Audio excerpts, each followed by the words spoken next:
Greetings once again from the Udiana Cricket Ground here in Bali, Indonesia, for this day 3 of this World Cup qualifying series in the Under-19 Women's League.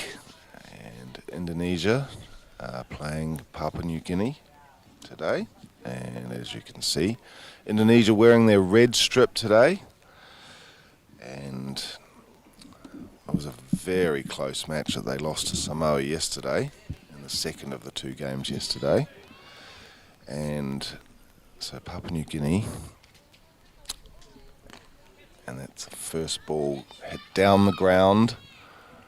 There's 2 fielders there. They thought about 2. So it was a nice shot there from Varghese. Murtiari is the opening bowler for Indonesia, and she was magnificent yesterday. Really, really accurate, in the face of a potential onslaught as well from Varani, the top order batter for Samoa. In fact, that was Parla who got off the mark there. Parla, the left-hander, and the right-hander, Varghese. Facing up now to Mutiari, and she's beating outside the line of off stump. So good to see already Indonesia's got an attacking field in, a slip, a gully, 3 fielders on the offside, 4 in fact, point, cover, and a deepish mid-off. Here's Mutiari again. That's just defended away this time by Vagi. So lovely day once again here at Udiana Cricket Ground. Well and truly out of the rainy season now, it seems. A few clouds in the sky, but a little bit of breeze blowing over all the nation's flags next to the stand. You probably wouldn't call it a pavilion. Not quite just yet. Here's Mutiari again. Oh, and it's a beautiful delivery. Struck on the pad. A given! It's an LBW, and Vagi's on her way. So Mutiari, what a player she is. And look how excited the Indonesian girls are. Or women, I should say. Well, I guess they're girls. They're pretty young. They're under 19, but this is a women's tournament, of course.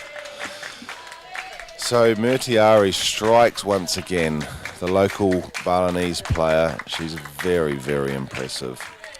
Just the accuracy in that one. Angling in. Struck Vagi right in front of middle stump. And the umpire's finger went up. That's the perfect start from Indonesia and the perfect start for Mutiari. So she bowled 3 overs in her opening spell yesterday against Samoa. Bowled magnificently, I have to say. She got hit for a couple of 4s.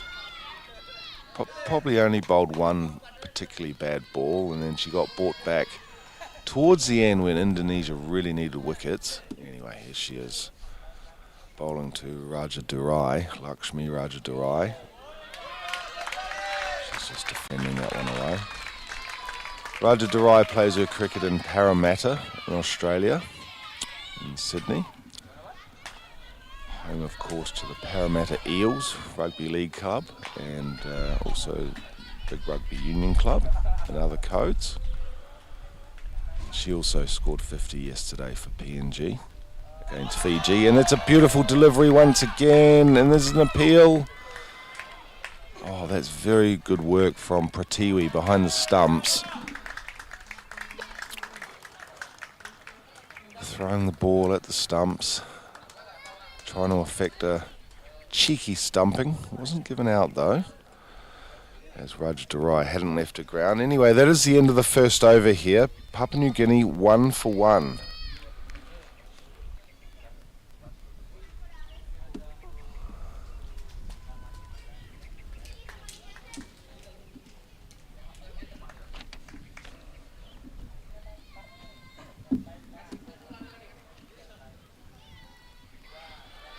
It's going to be Putri to bowl the second over. So Indonesia making a change to their playing 11. Putri didn't bowl yesterday. In fact, I don't think she even played, but certainly didn't bowl and didn't bat either. So she'll be bowling from the northern end of the ground, the Kuta or the Denpasar end of the ground. Here she comes, Putri. Big, tall, high action, and that's a very good delivery. Outside off stump, drawing a false shot there from Pala. But through to the keeper. Pratiwi, that is, another Balinese. There's no run, so just no slip for Putri. There's a gully though. And then 4 in the ring on the offside, all saving 1. Also a deep backward square. And this will be behind square. She hit it off her pads, and that's a lovely shot from Pala. It sails across the outfield and over the boundary for 4. So just straying into leg stump there, Putri. And was punished by Parla. She was dismissed cheaply yesterday, Parla, but we've just, on the evidence of just that shot, it's a very capable stroke maker. Just trying to spot Indonesia's other fielder outside the circle. It's just the one actually on the deep square leg boundary. Here's Putri again, and Parla swings at that one outside off stump. It's signalled wide.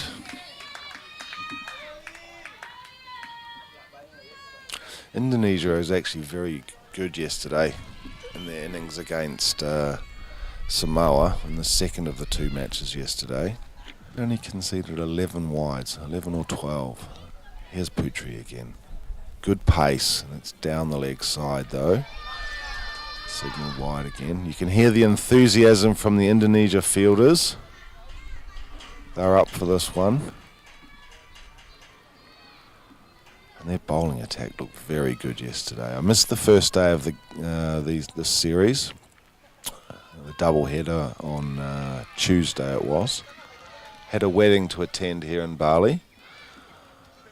But thoroughly enjoyed yesterday's play, particularly the match between Indonesia and Samoa, which Samoa won by 2 wickets with 2 overs left. And Parla once again works us off her pads behind square, and that's out to the boundary for 4. I have to say I'm not quite sure why Indonesia hasn't got another fielder in the deep. Perhaps they're about to make a change, since Putri's just straying a little bit onto the leg side, and yes, the fielder's going to stay in the deep. So now we've got a deep square leg and a long leg. Let's see what Putri can do this time.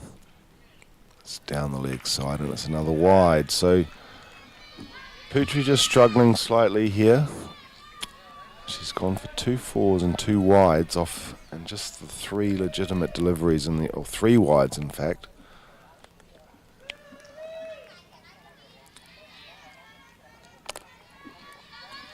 She's going to change her approach. She's going to come round the wicket.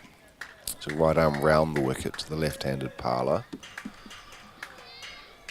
Stuart Broad-esque to David Warner back in the day.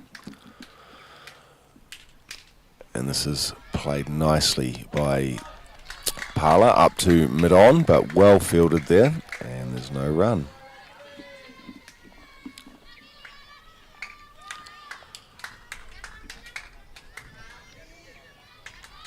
Such a lovely setup here at Udiana Cricket Ground today. Of course, the technical team is making all this happen, and that's a full toss, and Parla smashes it, and oh my goodness, it's a run out at the non-striker's end. Would you believe it? Raja Durai has been run out in her follow-through. Putri must have just got the slightest of touch on that, and it cannoned into the stumps, and Raja Durai was out of her ground. That is just the worst possible way to go out. Thank you, Toby. Toby from the ICC's just adjusted my replay screen, or our replay screen. Oh my goodness, that is an absolute bonus wicket for Indonesia, getting out Raja Durai.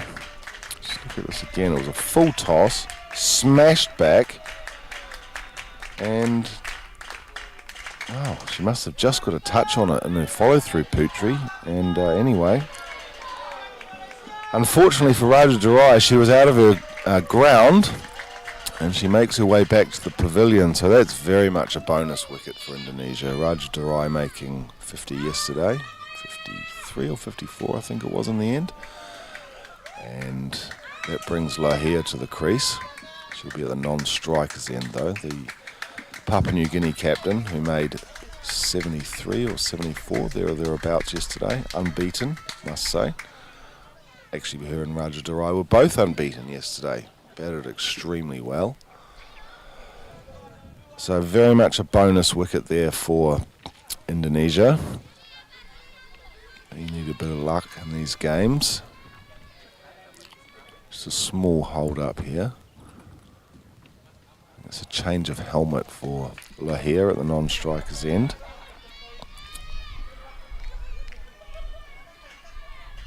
So Parla, she's hit two beautiful fours in this over. This is the last ball of the over from Putri. She's going to come round the wicket again. Here she comes now. Parla just doesn't time that one, just hits it up to mid-on. And that is the end of the over. So after 2 overs, here on the third day of this ICC Under-19 Women's East Asia Pacific Qualifier, PNG are 12 for 2. Parla's on 9 and Lohia yet to face a ball.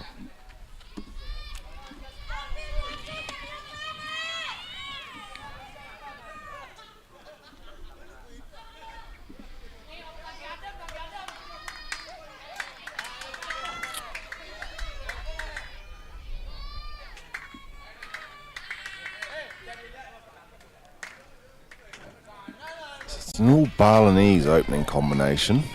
Just checking out the details of Putri. Kadek Dewi, Putri. So Kadek indicates immediately that she's a Balinese player. Here is Murtiari from the other end. It's outside the line of off stump, and Lahia just trying to dab that one away. Doesn't make contact. It's very aggressive here from Indonesia. A slip, a gully, a deep square cover, I guess you could cover point on the boundary. A third, and they are the outfielders. Here's Murtiari again. It's down the leg side this time. There's an appeal and given! Oh my goodness, it's a huge wicket for Indonesia. And disaster for Papua New Guinea. Lahia, the skipper, she swung at a ball down the leg side. Must have got the faintest of touches through to the keeper Pratiwi, and from where I'm sitting, I was surprised at that. But yes, gloved. Just looking at the replay, gloved down the leg side, and Murtiari. She now has 2 wickets, but more significantly for the course of this match and the tournament perhaps, Papua New Guinea's lost Lahia, who made 75 or thereabouts yesterday, and Raja Durai inside the first 2 overs. So sensational start for Indonesia. It's 12 for 3 Papua New Guinea. And Murtiari picking up from where she left off yesterday. Bowling absolutely beautifully. Even if that was a little bit wayward and it was a bit of a strangle down the leg side. And this first delivery to the new batter Gaudi. It's just defended. You can probably hear through the effects microphones the enthusiasm in the outfield from the Indonesian side.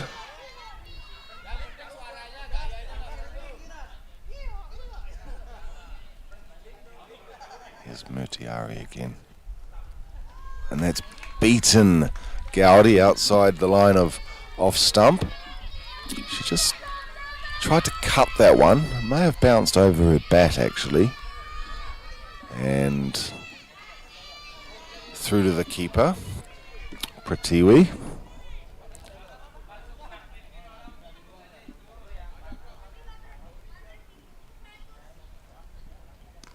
This next one's just defended, so very, very accurate and efficient bowling here from Murtiari.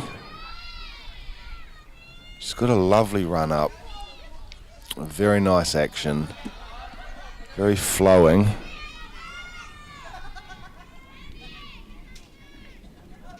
Looks a very, very promising player, it must be said. Here she is, last ball of the over. And this is cut this time. It beats point. Hartwell. It was a slight misfield, but just the one run. So Gowdy's off the mark with 1. Parler's on 9. And after 3 overs, Papua New Guinea are 13 for 3. Murtiari, after 2 overs, 2 for 2. So just super bowling from Murtiari, the local Balinese player.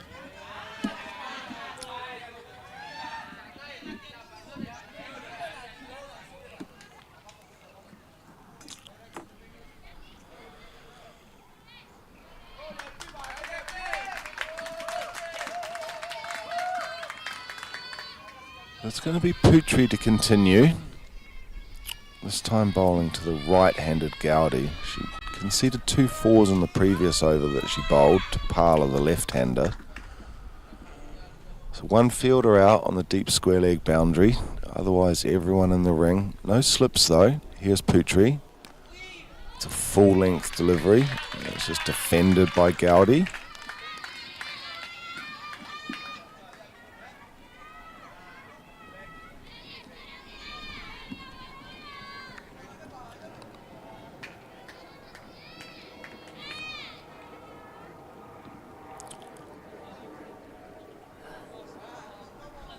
Here's Putri again. High arm action, and this one's cut away nicely by Gowdy. Out into the deep, and they'll have time for 2. She just played that delicately, just behind point. A nice bit of fielding out there. Enthusiasm in the Indonesian side is even just a simple bit of fielding there, even though it was a good bit of fielding. Gets a pat on the back from a teammate. Shows the spirit in this Indonesia side. So Gowdy's on to 3.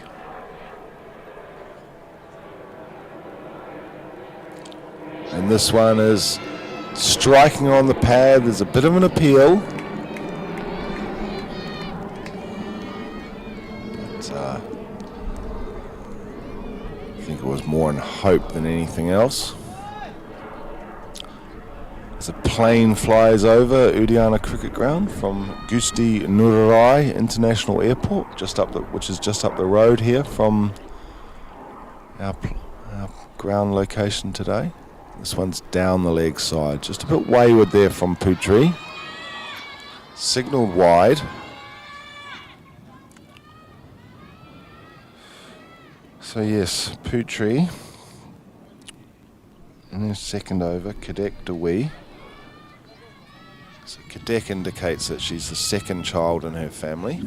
Kadek actually works as a male and female name in Balinese culture. Here she comes. This one's played away nicely by Gal. It's Murtiari out there. Just restricted the scoring to 1. So 2 balls left in the over. So let's see what sort of field Indonesia sets. That's interesting. They've still got a deep point and a deep square leg. So Parler hit 2 fours in the vicinity of long leg. In fact, they're going to make a change. Yeah, I think that's sensible. Long leg's going back now. Murtiari is going to come up to a more regulation point, and they've dropped a fielder back at long leg. And there's also a backward square leg, so protection there for Putri as she comes in again. And Parler looking to play through the leg side again. Doesn't time it though. And there's no chance of a run there. So 1 ball left in this over. This has been better from Putri. She conceded, I think it was 3 wides in the previous over, 1 in this over, but just 4 overall. So much better over from Putri. Good pace, and she's bowled him! Bowled her! Apologies there, of course. It was a great length delivery, a Yorker length, and off stump of Parla, went cartwheeling out of the ground, and look at the excitement for the Indonesia players. Oh, that was a lovely delivery, absolutely, and forgive my excitement there. I haven't called a lot of women's cricket before, and anyway, maybe I'm listening too much. That's Bill Laurie. Got him, yes. Anyway, so Indonesia well and truly on top now, and that was just a lovely delivery from Putri. A full length, Parla beaten all ends up, and she's got to make her way back to the pavilion. So 4 overs gone, PNG 17 for 4. Who would have predicted this at the start of the day? Just shows though, a few early wickets with some good bowling. Yep, I suppose you could say Indonesia's been a bit lucky with Raja Durai getting run out at the non-striker's end when the ball flicked Putri's fingers. Very unlucky, and that obviously didn't help the cause. And then I suppose the other crucial wicket was Dika Lahir getting caught down the leg side off her glove. And we're gonna have a bowling change. This is a smart play. This is Lee Chow, the leg spinner, the captain of Indonesia. She's come on from the southern end with her leg breaks. She was mightily impressive yesterday, I have to say. Actually, both of the leg break bowlers were Lee Chow and Bungie. Oh, and that's a lovely pull from Lee Chow, and it's off the edge. I'm surprised they didn't have a slip in place, actually. Runs down towards third, and they come back for 2. Yeah, I'm not sure why Lee Chow hasn't got a slip in here.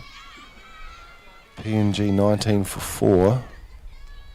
She's a leg break bowler to right-handed batters. Very surprised there's not a slip in place. But yes, she was magnificent yesterday, Lee Chow. The control and the accuracy. She bowls a wrong in as well. This next one's flighted up and it's played away to point. Or just wide of point, and they're able to get through for a single. So Gowdy moves on to 7, brings Wari on to strike. So Lee Chow bowled from the northern end yesterday, bowling from the southern end today. And that's played across the line, but there's a fielder very deep at mid-on, and they get through for a single. So Lee Chow's protection is she's got a deep mid-wicket and a deep square leg. So just probably doing that in the event of a short ball. Here she is again. And this one is played just backward of point. No run there. Fielded by Bara there. Should be able to remember Bara. She's probably the shortest player in the Indonesian side. Once again, this is played to Bara at backward point. Good fielding by Bara. Shies at the bowler's end, keeping the non-striker honest. And that's an excellent first over from Lee Chow. None for 4, and PNG after 5 overs, with 1 over left in the power play, 21 for 4.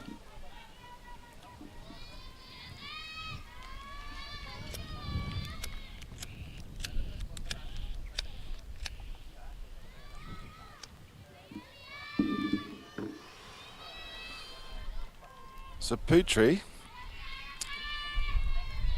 going to continue. So interesting tactics here from Indonesia. Murtiari came out of the attack, replaced by the captain Lee Chow. So perhaps just keeping Murtiari in reserve for a little bit later on, just in case they need her. Probably pretty smart, because as we saw yesterday in the Samoa game, the Indonesian spinners are highly effective. Here's Putri, and she's struck on the pad this time. Wari, there's an appeal. Excitement from the Indonesian fielders, but not given. So for Putri, there's a backward square. That's Pinun, right in front of our commentary position. And there's also a deep square leg. So perhaps they've done their homework on Wari about her favoured scoring locations or areas. This one's played down the ground. There's a thought of a single as it's played up to mid-on. This is excellent from Indonesia. It's really, really good.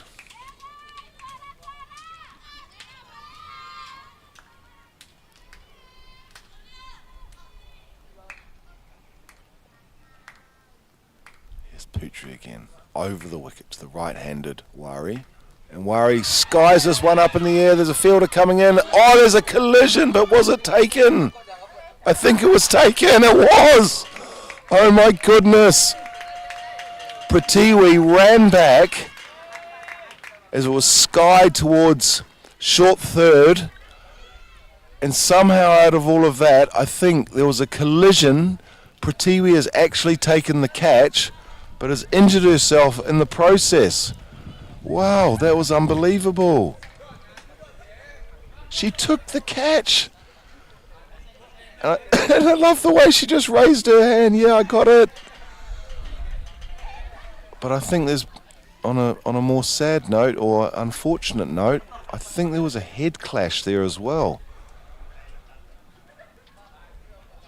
Wari's on her way and PNG's 21 for 5, but concern here for Pratiwi, the wicketkeeper.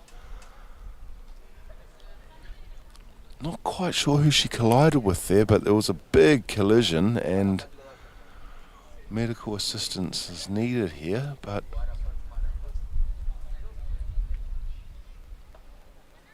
oh, that's so unfortunate for Pratiwi. I mean, it's great for Indonesia in the sense that they got a wicket, but for Pratiwi, she looks in a big spot of bother here. I hope she's okay. You do see some strange things on a cricket field. She obviously, I think there was a head clash. There's another replay here. Let's have a look at what happened.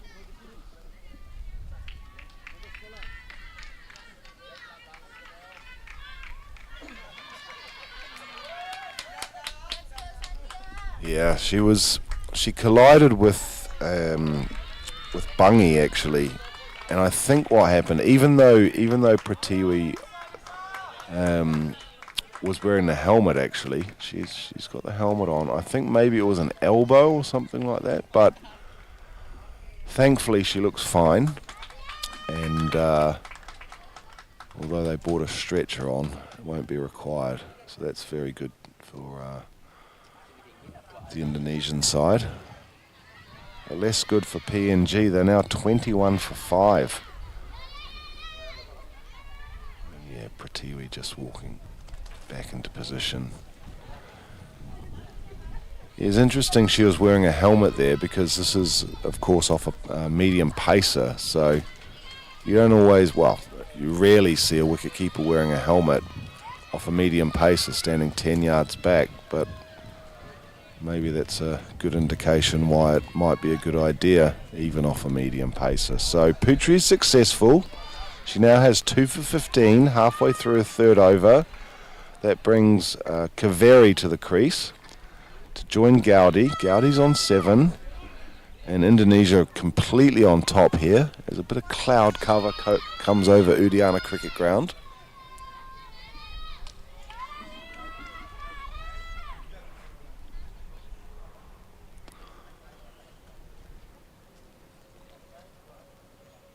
Here she comes again. And this is just defended by Kaveri. So a bit like Indonesia's match against Samoa yesterday, you get the feeling that PNG has to reassess their approach. 5 wickets down already inside the power play. And they're going to have to just try and bat as long as possible and draw this match out and give themselves a chance. They've got a very good bowling attack, PNG, but right now it's the batters that need to do the job. And that's a beautiful delivery from Putri, beating the outside edge of Kaveri's bat through to Pratiwi. Just listen to the enthusiasm. Indonesia is so up for this game today. Perhaps they had some nice nasi campur or some other local dish last night. Good breakfast this morning. Sarapan, as we say in Indonesia, and this one is played away by Kaveri. Just a point, and there's no run. And that is the end of the 6th over, the end of the power play. 21 for 5. Gaudi's on 7 and Kaveri yet to score. Yes, in Indonesia, of course, there's a national language in Indonesia known as Bahasa Indonesia.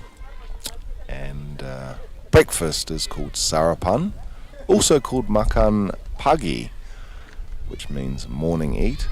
We have makan siang is lunch, makan malam is dinner. Or if you're a bit like me and you tend to eat later in the afternoon, we call that makan sore.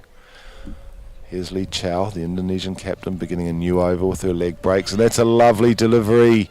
Beats the outside edge, isn't taken cleanly by Pratiwi, and there's a bye there. I think that's a bye. Signal from the umpire. Pretty short. Oh no, it's a 1 in fact. That was. Oh, I think that was a chance. Yeah, that was a chance. Oh, so Pratiwi grasping that opportunity. It's never easy though, of course. Off a leg break bowler, and this one is just played up to mid-wicket by Kaveri. So Gaudi, fortunate to survive off that delivery 2 balls ago. Here's Lee Chow again. That's a lovely delivery again, looping and bouncing, taken by Pratiwi. There's no run.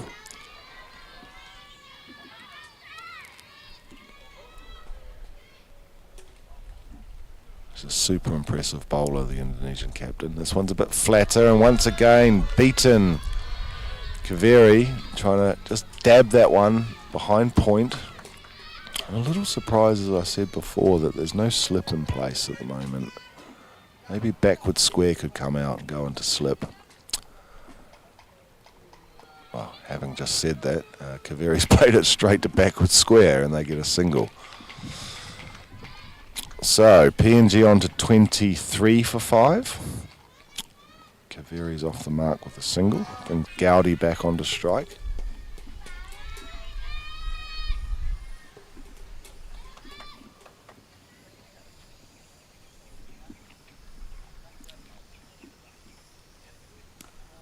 And Lee Chow's next delivery is beautifully flighted again, and it's just defended by Gaudi. And that is the end of the over. So just 2 from that over. Lee Chow now none for 6 off 2. PNG 25 for 3. Gaudi's on 8 and Kaveri on 1. 7 overs gone.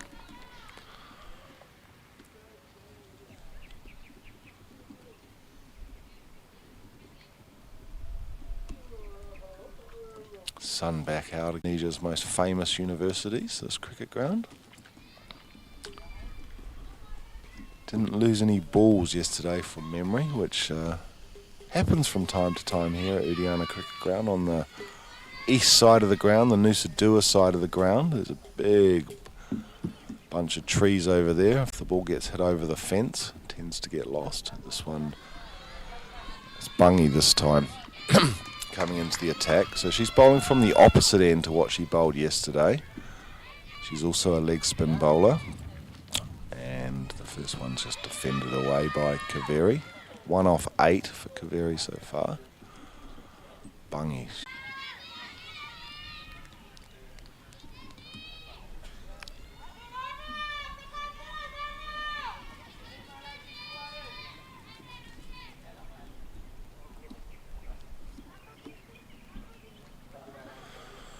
This is flighted beautifully once again by Bungie.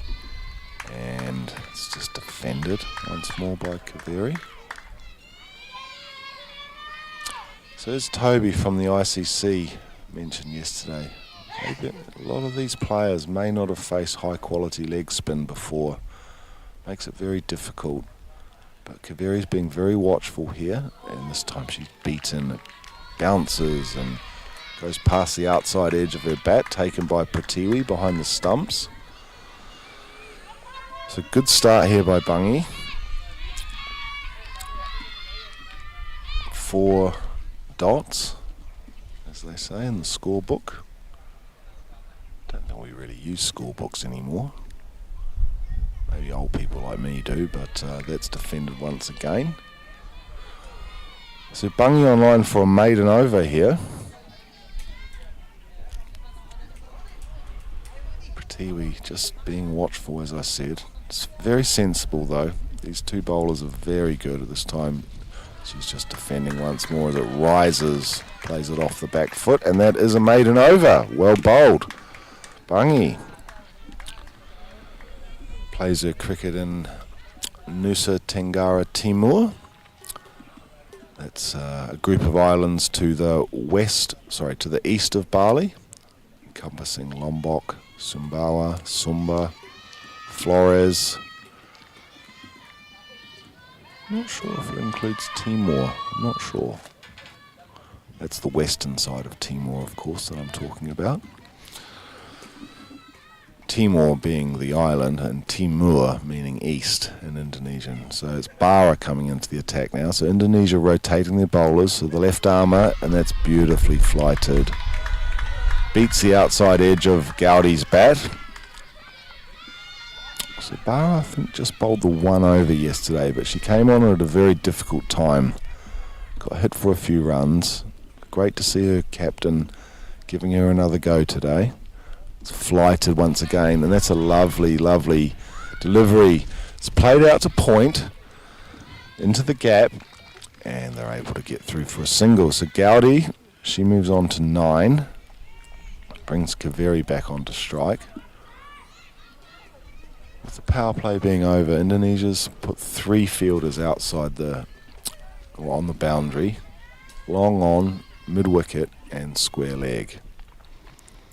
Here's Bara again, left arm orthodox spin. And it's just a bit short, and it's played down to a short fine leg position. And the fielder coming around from backwards square, cuts that one off, but they get through for a single. So Kaveri moves on to 2. So just a little bit short there from Bara.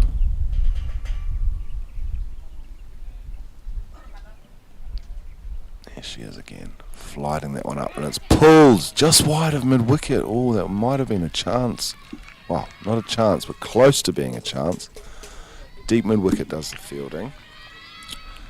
And that is Nagana out there. And they get through for a single. So Kaveri back on strike. And that's a lovely flighted delivery. Just defended by Kaveri. Slightly uppishly, but no danger of reaching Lee Chow at cover.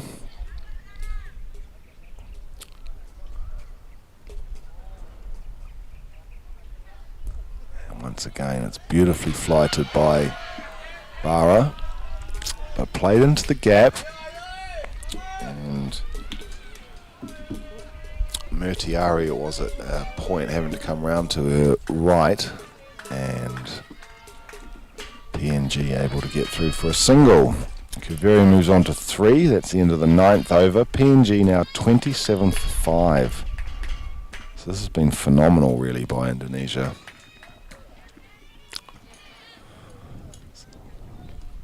Bungie's about to begin a new over.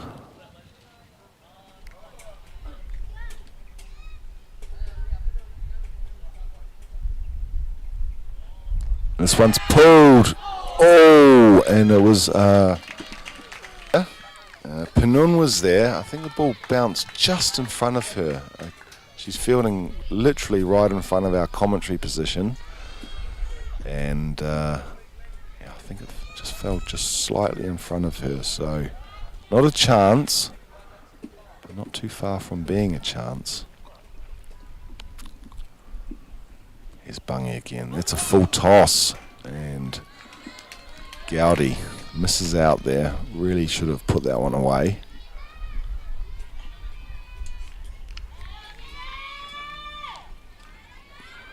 Anyway, went through to the keeper.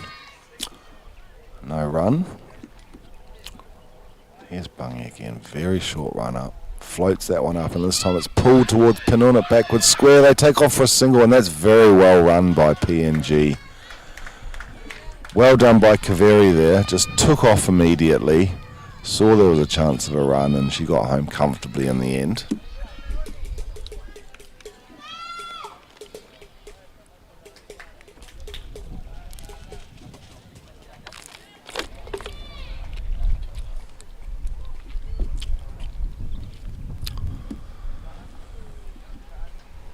This one from Bungie is just defended, and she doesn't bowl too many erratic balls. Bungie bowled absolutely beautifully yesterday, picked up a couple of wickets.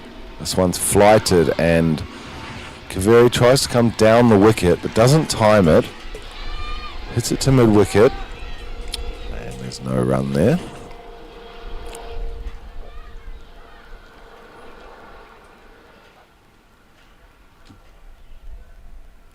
Next one's just dabbed into the leg side. So Kaveri really struggling with her timing here. She's got 4 off 20 balls now. That's the end of the 10th over.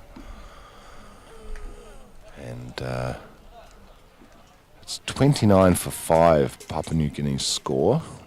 Gowdy's on 11 and Kaveri on 4. And it's time for a drinks break. And the Indonesian players, they were so keen to get on with the game, they didn't realise it was the 10th over. So now they have to run all the way back.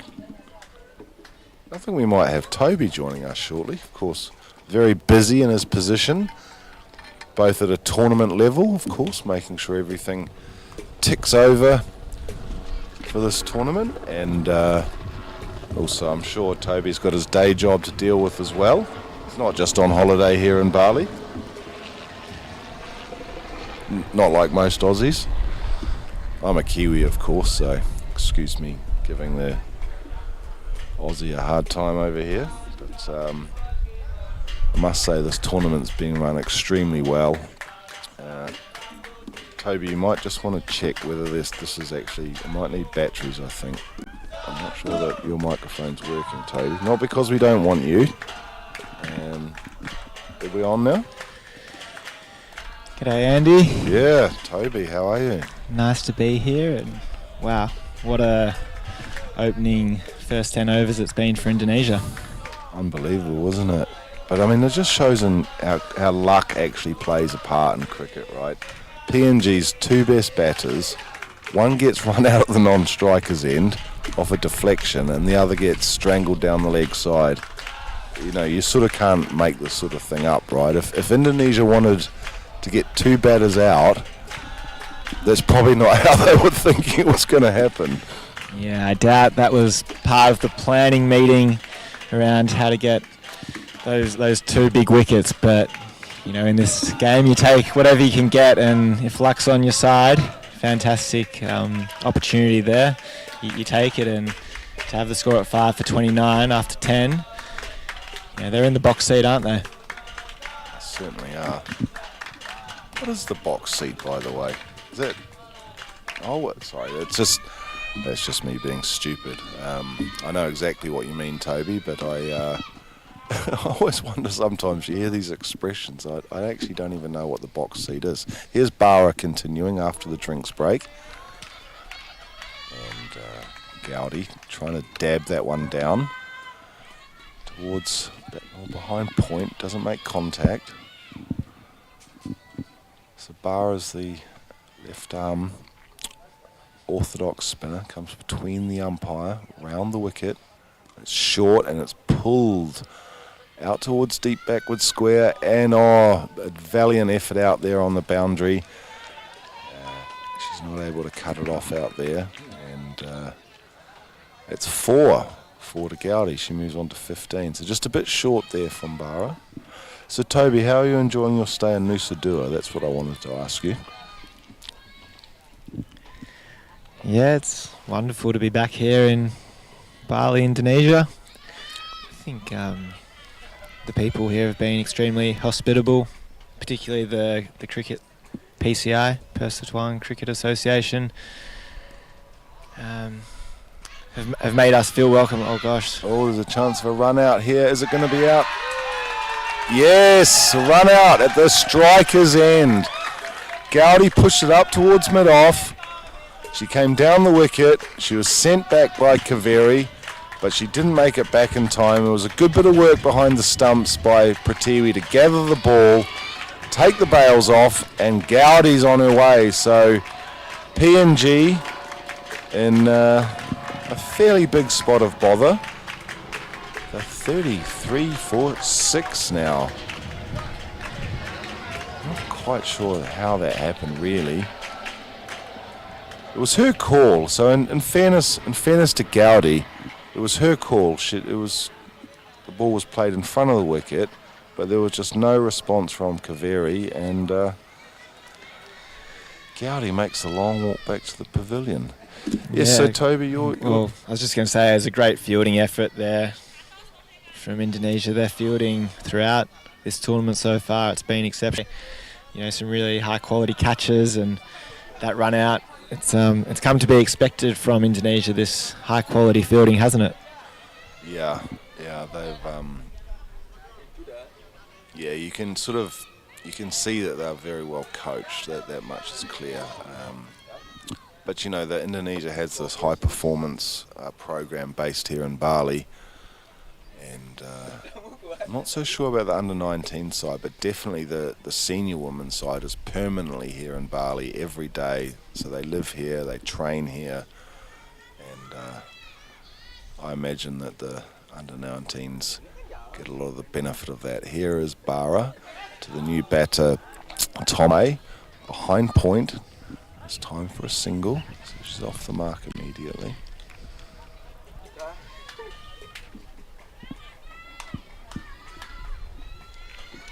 Just the enthusiasm's the thing that's getting me, Toby, this morning. You know, it's we started at 9:30 in the morning, and they're just so excited already. Obviously, it helps having 6 wickets already, but it's been right from ball one, really, hasn't it? Yeah, and that's exactly what you need in T20 cricket. 120 balls, you do need to bring high energy, excitement really to every ball, and just create that extra pressure on the batters. And even if, you know, momentum might not be with you, just that energy, you know, try and create that. But it's wonderful to see the excitement across all the teams, really. There's been a lot of noise. Yeah. Another thing I've noticed is that, you know, they've brought in this thing in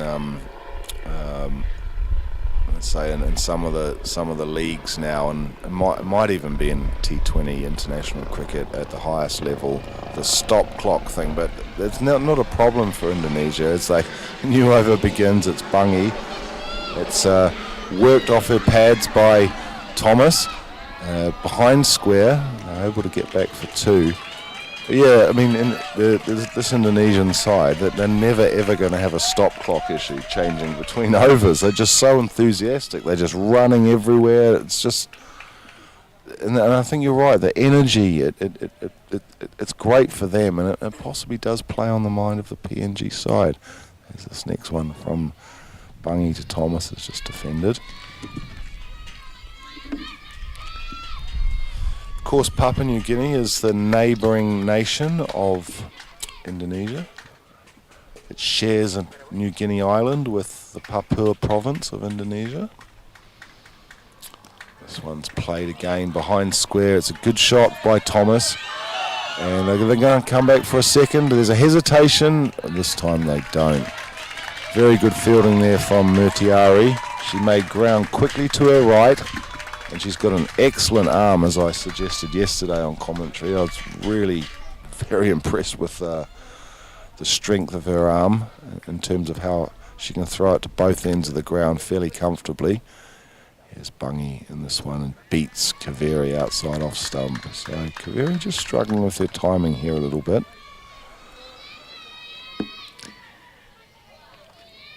Yeah, and what Indonesia do with all their spinners, they do get through their overs really quickly, not just between overs, but within overs as well. And before you know it, I mean, we're already in the 12th over right now.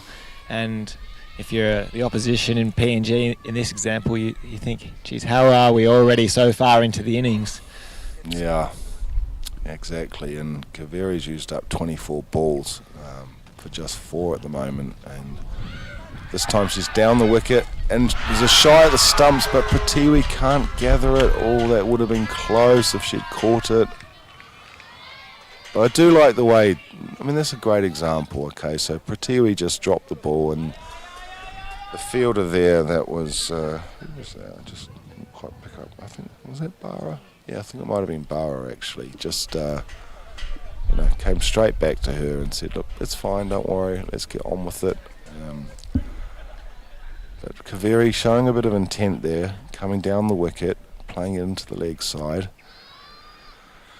And that's what pressure does, doesn't it? You all of a sudden, if you're Owala, Boyo, Vare, Kaveri, you're trying to get off strike, and look, it was a tough single there. They made it, but that's the pressure that's building from the Indonesian bowlers and fielders, and it'll be interesting to see if there's more opportunities that get created. There seems to be a chance almost every over at the moment.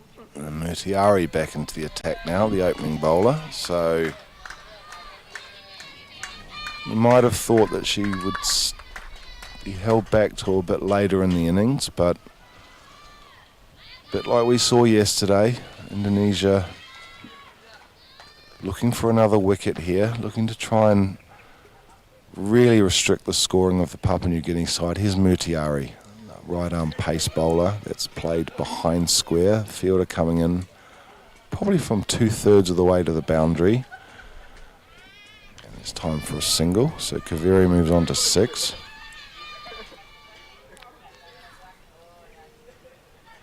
Haven't seen Romelia again yet today. She's in the side, of course, became famous almost overnight, taking 7 for no run in her international debut for the senior side. As this one passes through to Pratiwi and there's no run. Yeah, I'm very surprised. As Toby mentioned on commentary yesterday, she certainly bowled in the first match on Tuesday. We haven't seen her yet. Here's Murtiari again. Oh, that's a lovely delivery. Outside the line of off stump. Thomas is beaten. 39 for 6. 2 balls left in the 13th over.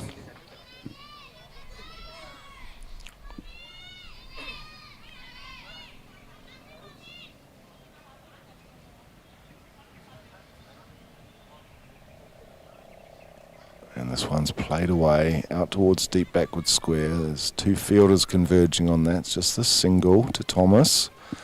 She moves on to 5. PNG up to 40 for 6.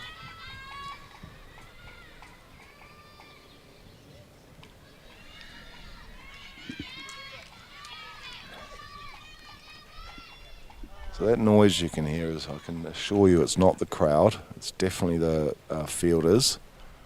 Fielding side. This one, oh, she's beaten again outside off stump. So excellent over there from Murtiari. No wicket, but just the 2 runs conceded. PNG after 13 overs, 40 for 6. Yes, so Toby, I don't know if I'm doing a plug for Indonesia or not, but I know you're staying in Nusa Dua. How do you find the area? Yeah, it's a lovely area. I mean, it's got everything that you could need. It's not too far from the ground, which is nice. There's plenty of nice restaurants around, and as I said, the hospitality, everyone's so welcoming here in Indonesia. It's nice after a long day of cricket just to be able to relax a little bit and then go again. And I think in a tournament like this where 6 match days over 7 days, it's a lot of cricket. And I know Indonesia are a bit used to it at the moment, the amount of cricket that's being played on this ground in particular. But it is wonderful, to be able to watch some high quality cricket, be able to relax in the evening and come back again. Bungy's begun a new over, and that's the second delivery. The first ball was actually that last ball, and Kaveri couldn't take advantage of it, so well done to Bungy. She comes in again. floats that one up, and it's just defended by Kaveri. It's a good little partnership here building, and I know they're probably slowed down the run rate from what they would have liked, but I think if you can keep those wickets in hand and just tick along slowly, if they can get that score up to, well, we saw yesterday, That's Indonesia. Oh, that's unlucky. Oh, that's double unlucky. Kaveri lifted it in the air, and I think it was Mutiari, she came in to field it, and the ball spun away from her, and then the other fielder, which was Romalia, tried to cut it off, and then she just fumbled it, and it just trickled over the boundary, and it's 4-2 Kaveri. Yeah, so as I was saying, if they can get that score 70-80, we saw last time these two teams met 2 years ago, the average score was around the 80 mark, and it was almost very close each time. So if you're PNG, I know it's 46 for 6, they might be thinking, we're under the pump here, but certainly still a lot left to play. And if they can bat 20 overs, which it looks like that's what they're trying to do, and get that score around 80 or so, they'd give themselves every opportunity. This one's played just behind square by Kaveri, and they get through for a single, so PNG move on to 47 for 6.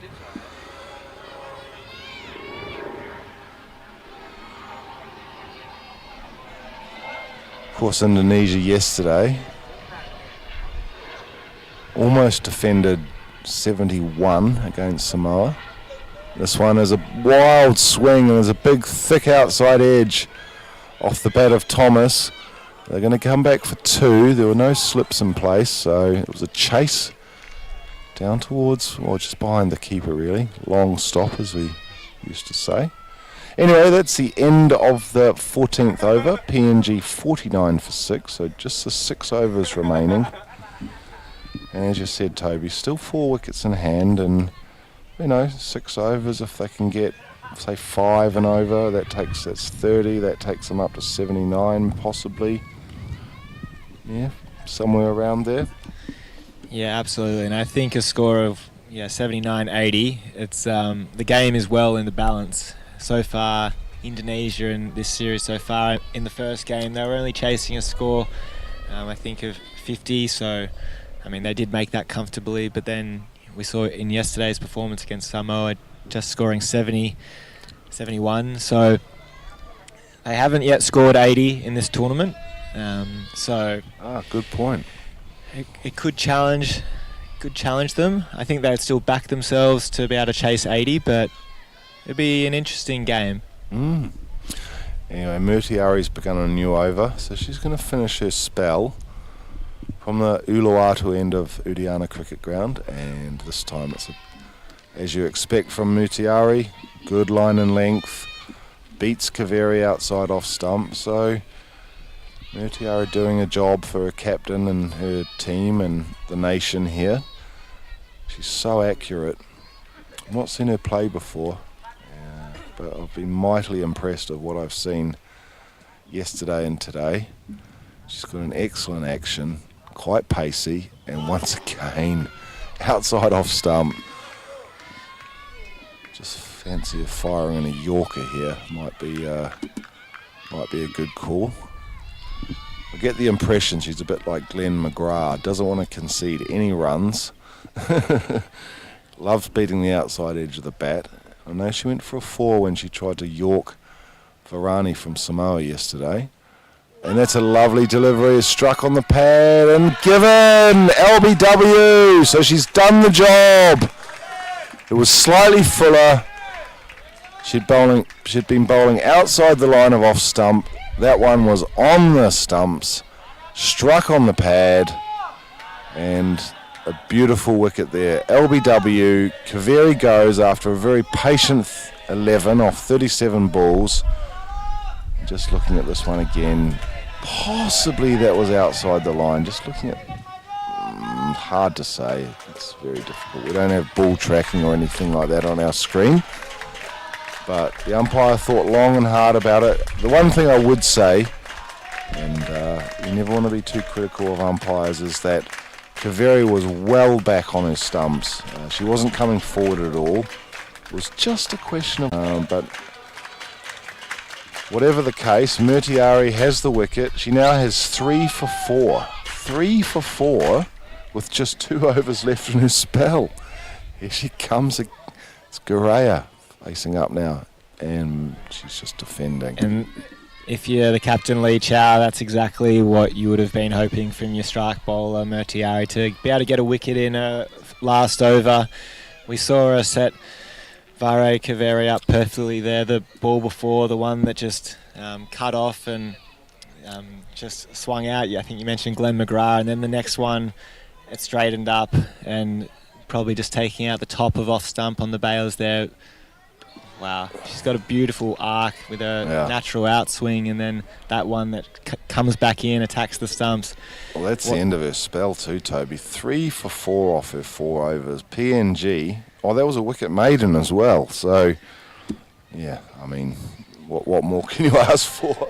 Yeah, probably another Murtiari in the team, the way she's bowling at the moment. An amazing spell. What a performance. So she's Kadek, so there's a reasonably good chance she's got either a younger sister. So Kadek means she's number 2 child in the family. So maybe there's a Nyolman or a Komang or a Kitut waiting in the wings to follow in her footsteps as a new over begins, and it's Lee Chow beginning a new spell. She's changed ends. She's coming in from the northern or the Kuta end of the ground. Thomas is beaten outside the line of off stump. She's again the off, and it's a big swing by Thomas. There's a fielder out there. Does very, very well. There's a horrible mix-up here. And it should have been a run out. You've got to feel for Pratiwi there. She just had to catch it. Although I must say it was the throw. So the throw came in from the deep to the bowler's end. The 2 batters were basically at the same end. The throw came back from the bowler's end to the wicketkeeper. She just had to collect it, but it actually wasn't a great throw. Nonetheless, that was a chance go begging, but Lee Chow's going to continue. And this one swung up to long on. They get through for a single. Yeah, I think she probably would have got back just in time there, Korea, but with the throw being quite wide, but it's probably the last thing you want if you're a PNG supporter, to have a run out right now with still 5 overs left. If you can just go to run a ball, that should be enough. Don't need to do anything too silly. So this next one's just defended into the leg side. Exactly, but it comes back to what you said before, Toby. It's just the pressure of the situation. They want to gather as many runs as they can, and there might have been 2 there, but the problem is as we all know from watching a lot of cricket, as this next one passes the outside edge, is that sometimes you can run all the way down the pitch and all the way back, but actually end up with no runs. They just got the 1 run on that occasion a couple of balls ago.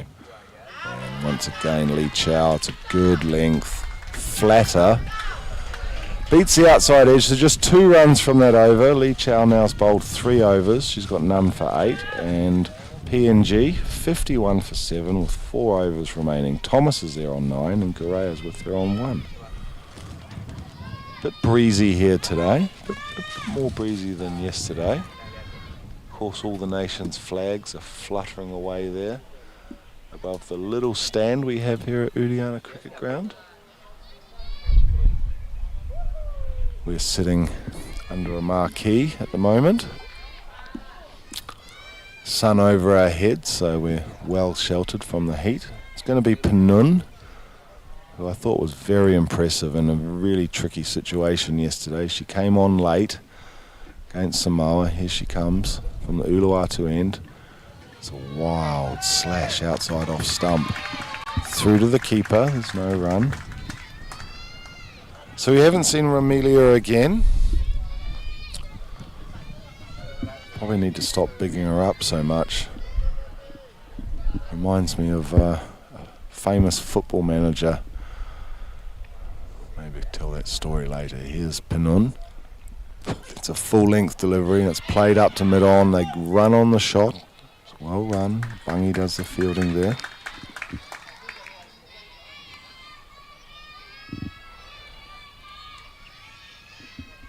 Been a very impressive fielding and bowling performance from Indonesia so far today, hasn't it?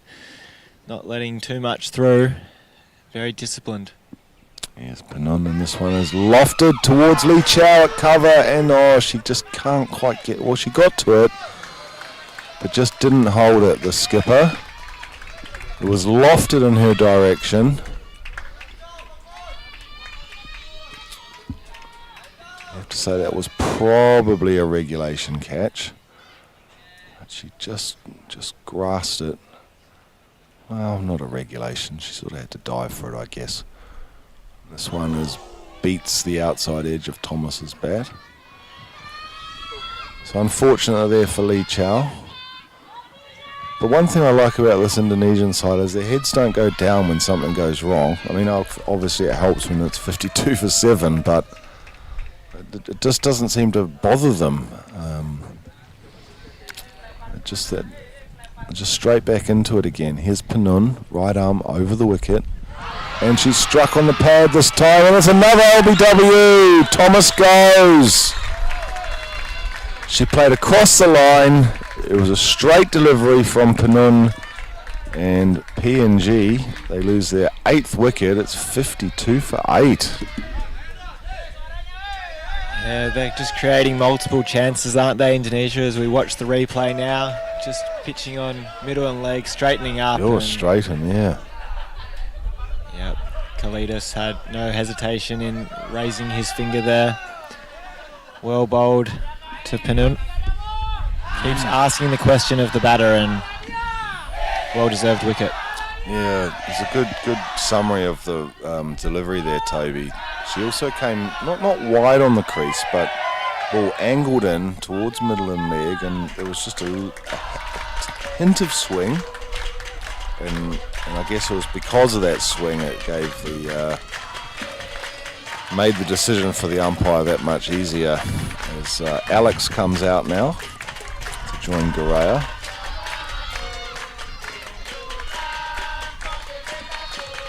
Very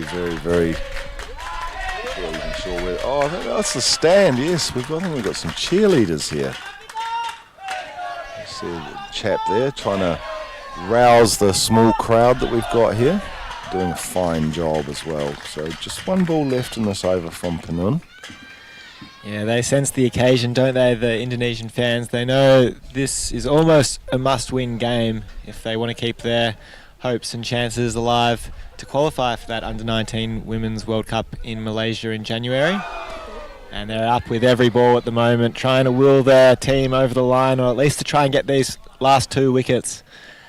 And that's a dot ball, so just the 1 run off that over from Pinun.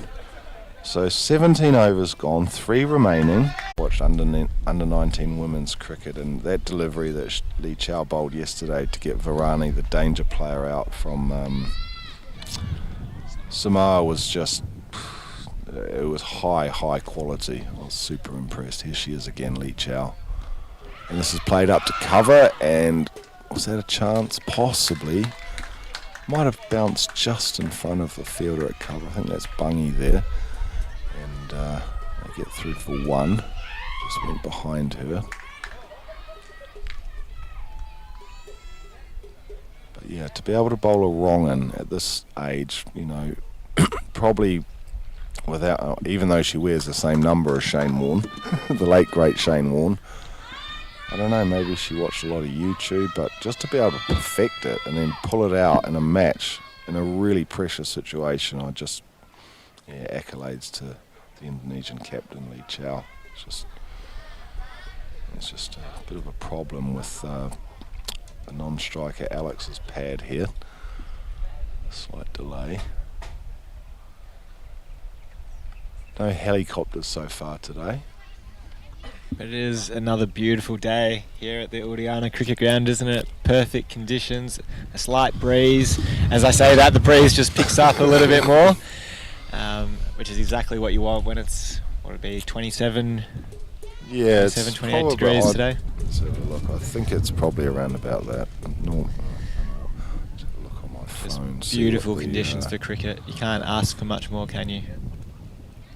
28. About 28 it is, according to my Oppo phone.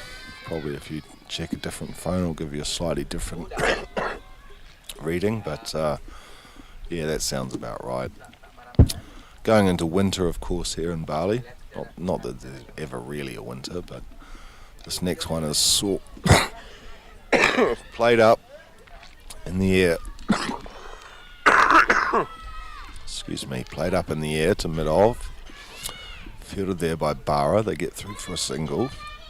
Takes Varaya onto 4, brings Alex onto strike. So Lee Chow just conceding the 3 singles so far. As we see a plane flying out of Denpasar on the screen. There's plenty of planes in the background all day. It's a very busy airport, isn't it? Yeah, it is, Toby. There was a half-hearted stumping appeal there.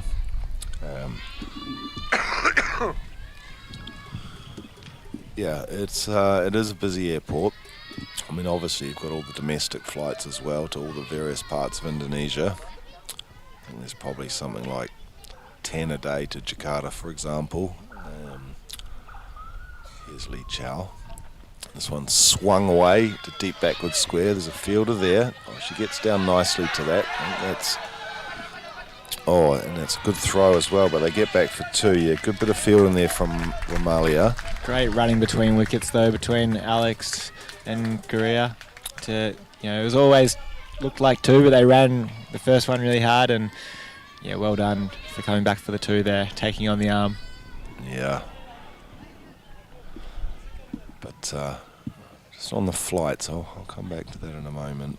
Here comes the next ball from Lee Chow, and it's played behind square, beats the fielder at backward square. Romalia comes in again. She throws it into the keeper, but they get back for another 2. So yeah, very, very good running there. That brings us to the end of Lee Chow's over. The scoreboard. Yeah, I think they've got that right there. They've put it down 1 for the last 2. Yeah, I think the 5th and 6th ball were both run for 2, so we'll just get that changed. Clarification. Yep. Unless it was a short run, but I didn't see short run signalled. Be remarkable if you had 1 short off the previous ball, then you had 1 short off the next ball. Probably never happened in the history of cricket. But yes, Toby, the Bali takes, I think, half of Indonesia's international flights, which gives you an idea of why Gusti Ngurah Rai International Airport's so busy. Here's Penun beginning a new over. It's outside the line of off stump. Bounces in front of Pratiwi, but she does well to get down to her right. Cut that one off, and there's no run. Yeah, so you think probably Jakarta's the main airport, but and I guess it is Soekarno-Hatta Airport in Jakarta, Tangerang. But Bali takes half of all of the flights out of the whole of Indonesia, so very popular location. This next one's carved up to mid-off. Oh, and there's a misfield there. They're going to come back for a second. And they're misfielded there by... Who was that up there?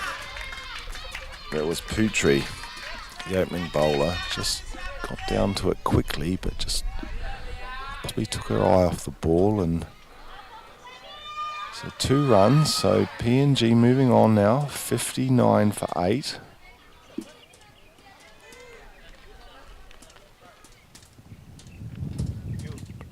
Here's Penun. This one swung towards deep. Oh, it's a great catch. Well done, Bungie. It was played up towards mid-on, and Bungie came charging in. I thought at that speed, slow down. You might drop it, but no mistake made.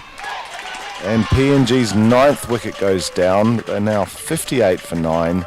Penun strikes again. She's got 2 for 2. And Indonesia, they've been brilliant and hard, but it's been a bit of an onslaught from Indonesia. And I think there was no no problem with the shot that was played there. We are into the second to last over, and it was across the line, and that is the end of Gorea. She makes her way back to the pavilion. That brings Ranu to the crease.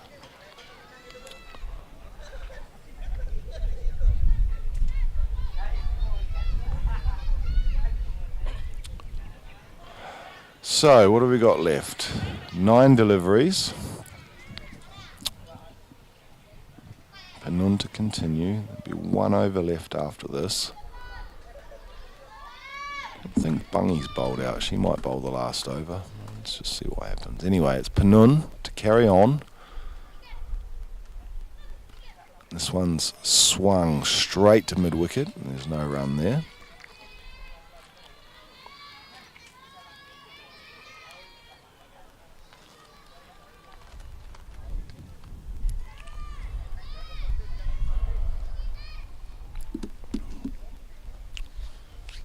Shout out, of course, to our technical team here in Bali. Here's Panun once again. And this one's through to Pratiwi on the bounce. She does well to knock it down and prevent a run. Yeah, Bali live streaming is our production team here. Very busy as well. They're getting a lot of cricket work.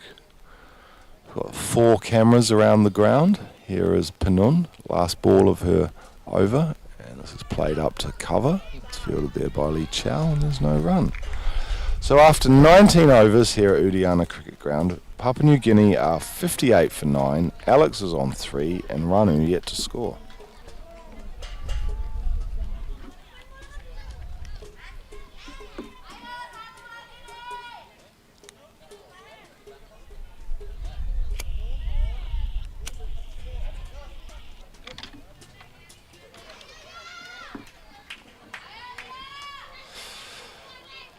As I suspected, it's going to be Bungy, the leg spinner, to bowl the final over of the innings.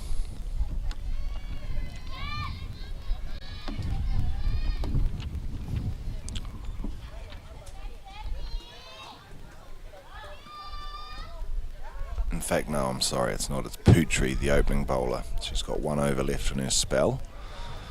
And she comes from the northern end, and that's sliced up in the air. And it's taken beautifully at point. And that is the end of the Papua New Guinea innings. So Putri coming back and for a second spell, strikes off the very first delivery. And that is the end of the Papua New Guinea innings. 58 for 10. And just have a look at the replay here. So it's outside off stump. She looked to play it across the line. It was skied up in the air. Taken comfortably. And 58. Toby, what's your thoughts on that? Is that a total that PNG would feel confident about? Slightly confident? Unconfident? Yeah, I mean, I don't think you'd feel too confident with a score of 58, but you never know. A couple of early wickets can put pressure back on. We saw yesterday Indonesia struggled, to score runs off the bat. So potentially, if PNG can bowl extremely well, they'd give themselves a chance of defending 58. But it's going to take their best effort, isn't it? I think also from Indonesia's perspective, Toby, is the fact that they don't have to chase a massive total here. Albeit against a good bowling attack. I think it's also good for them just to, there's been a few whispers around that their batting's not their strength, but here's a really good chance for them to actually show they can bat really well. Yeah, really good opportunity to make amends for their batting performance yesterday. So looking forward to that second innings. We'll be back probably in 10-15 minutes from now. We certainly will. So from myself and Toby, we'll take a short break as the players go out onto the field to do their warm-ups between innings. We'll be back here at Udiana Cricket Ground in about 10 minutes.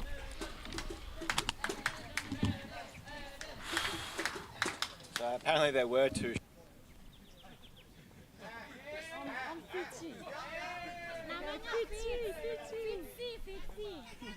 Fitzy dong dia dong.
Okay, welcome back to Udiana Cricket Ground.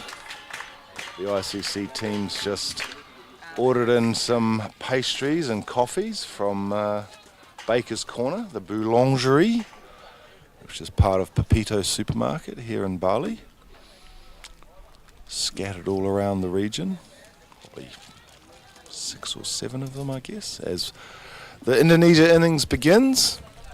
And this first ball from Guraya is a good ball, rising, probably a good thing, although there's not a slip in place. And no runs conceded, so the target is 59. Here comes Guraya again. Good pace as Pratiwi's the line of off stump again.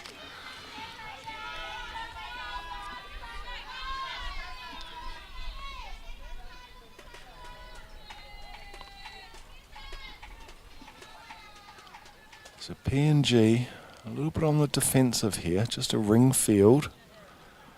Here's Guraya and Pratiwi, this time's beaten. Ground. Ground.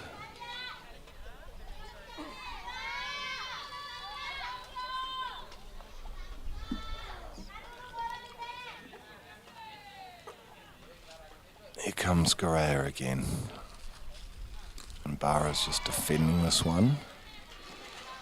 Into the covers. Fielded there by Gabby Thomas. There's no run.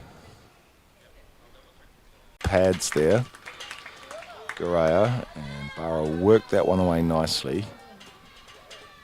And that is the end of the first over. So Indonesia, it's a good solid start, 3 without loss. Barra's on 1, Pratiwi yet to score. One bye, sorry, as well in the last over.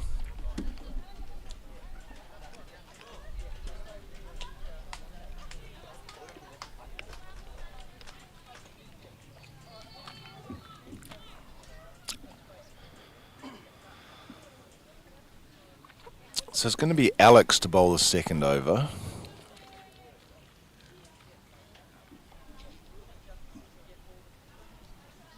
She bowled very well yesterday. Here she comes. That's outside off stump.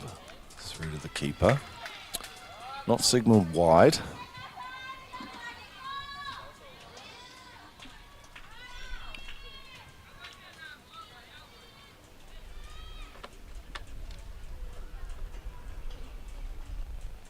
She's got a very nice action, Alex. Right arm.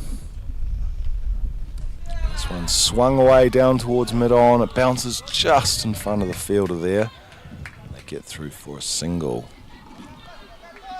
So Pratiwi showing her intentions. Thankfully for her, she probably didn't time it. Well, she didn't time it as well as she wanted. She probably wanted to hit it over the mid-on's head, but because she didn't time it very well, it didn't carry to mid-on. Brings Barra on to strike. So the two fielders outside the circle are third and long leg. Here's Alex, and this time Barra's beaten outside off stump.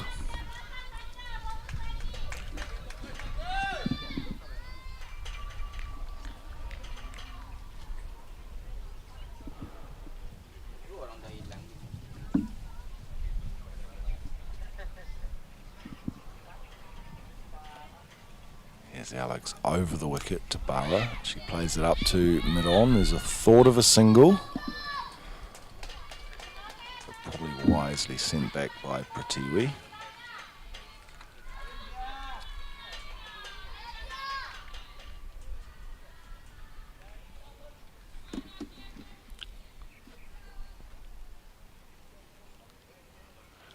Here she comes in again. And this time Barra plays this one up towards extra cover. And once again, there's no run. So good over so far from Alex. Just the one run off the over, one ball remaining.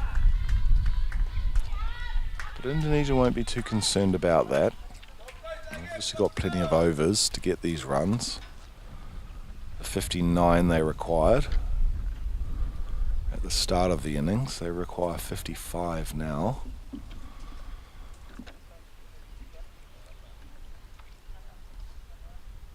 This time she's struck on the pad and there's a big appeal, and they're going to run through for a leg bye. That's good running by Pratiwi, calling Bara through.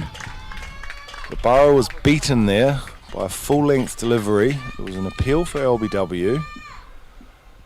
Just given not out. So one leg bye to the total. Indonesia after 2 overs. It's 5 without loss. And welcome back to Toby. I just see you've got a lovely little ice latte there from Boulangerie Baker's Corner, which is a common place that I go to when I'm travelling to and from Udiana Cricket Ground. Although I must say I was a little bit sluggish this morning, and oh yes, she was struck outside the line actually, outside the line of leg stump off that previous ball, Bara. Here's Garea beginning a new over. Bara's beaten outside off stump.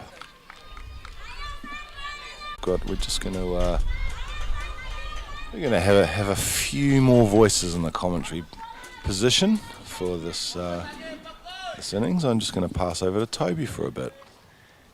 Thanks, Andy, and we welcome to the commentary marquee Eden Edward. Eden, tell us a little bit about yourself and what you're doing here in Bali right now. Okay, thank you, Toby. Yeah, in here I'm in Bali to do some observation and do a level 1 coaching course in here. Few days. So, and after that I do the level 1 coaching course. Ah, that's very interesting, Eden. As Garea's begun a new over, we've had a wide so far. I've actually done level 1. Is one of our ICC tutors within Indonesia, so responsible for delivering level 1 coaching courses and level 1 umpiring courses soon. So perhaps, Andy, you might be signing up to one of Eden's courses. Talk to us a bit about some of the coaches that are coming through within Indonesia and what you're seeing. I think it's a good opportunity for the umpires in Indonesia because they learn some things new. In Indonesia, umpire is good, but they go to the next level.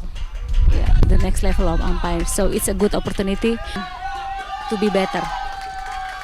Also, I'm just thinking about that. I mean, you have a lot of young cricketers in Indonesia, right? Not so many, let's say, cricketers of my age, but you know, for I'm just thinking if you're Balinese and you know maybe you're a little bit older, or you're not just Balinese but Indonesian, and perhaps your children are a little bit older, it would be a great thing to get into umpiring. Yeah, it's good. It's a good opportunity. Yeah. In Indonesia because Indonesia have a great opportunity to do the umpires level. Oh, it's a great throw, and there's a chance for a run out and given. Oh, Bara was diving there, and it was an excellent piece of fielding. It was a direct hit, and Bara, she's been run out. Oh, that's so unfortunate. Was played to backward point, and a really nice bit of fielding there. I think it was actually the wicket-keeper, Owalaboyo Vare Kaveri, who somehow chased it down and then direct hit. Let's see. Yeah, there she goes. Amazing fielding, not just as a wicket-keeper, but then to get the throw and direct hit. Sensational there from Owala. Yeah, in fact, it was Pratiwi that played it off her pads, and Bara, who's quick between the wickets, had to dive, and yeah, as you said, Toby, that was a magnificent bit of fielding. And Bara's on her way, which brings Ramalia to the crease to join Pratiwi. So Indonesia, just a little bit of a wobble. 9 for 1. The other thing I just wanted to say, Eden, was I was just speaking to Abraham, the chairman of Indonesia Cricket, literally in the innings break, and he said just in Bali there's going to be 200 days of cricket, right, between now and the end of December. So if you're an umpire, that's a lot of time that you can do umpiring. It's great. Yeah. This next one is played off the edge of Pratiwi's bat down to third, and they get through for a single. So Romalia, I should say. Romalia gets a single. So Eden, you find yourself in Bali this week, but you're still playing your cricket for Jakarta. And yeah, tell us a little bit about your journey from how you started playing cricket and where you spend a lot of your time at the moment. Yeah, the first time I play cricket, it's 2014. Yeah, I'm studying in State University of Jakarta. So in that time I found cricket. So before that I'm a sepak takraw player, and I found cricket is a new sport in Indonesia that I see, and I see the opportunity in cricket for the long journey in Indonesia is a good developing. So yeah, 10 years as a player, but two years ago I follow the ICC tutor, and after that I go to Vanuatu to do the level 1 umpiring course for them and following the level 2 umpires. And this year I follow the umpire course, and yeah, the new perspective. Before I'm as a player, and now I'm learning something new, like how to be a coach and umpiring. So it's good for the next level, because cricket in Indonesia is still developing and they have to be to the next level. So it's great and good opportunity. That's great to hear, Eden. Anyway, it's a new over from Alex, and the first two balls, no runs scored so far, so Indonesia 10 for 1.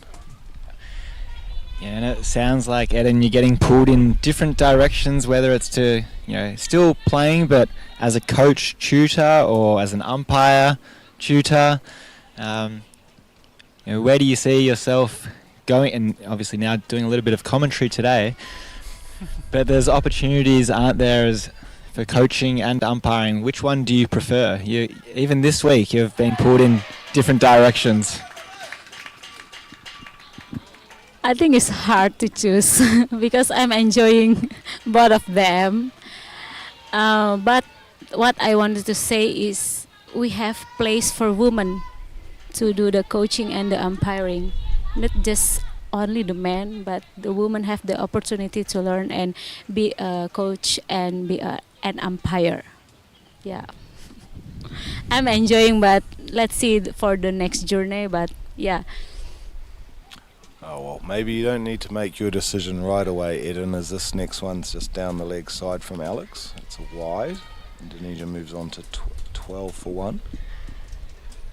Now, Eden, I know you're still playing cricket and have played in the Indonesian national team, and your younger sister was in the under-19s team 2 years ago in this same event and went off to South Africa. What was her experience as a player going to the World Cup? If you're able to share a bit of insight from your little sister. Actually, my sister, I see from her, she play in the next level, the World Cup level. So the teams, Indonesia teams, can learn from another country, like. Oh, this one's just played away behind point, lofted, and they're going to come back for 2. So that's good for Pratiwi. She's been slow to get going, but she's on 3 now. Of 12 balls. Yeah.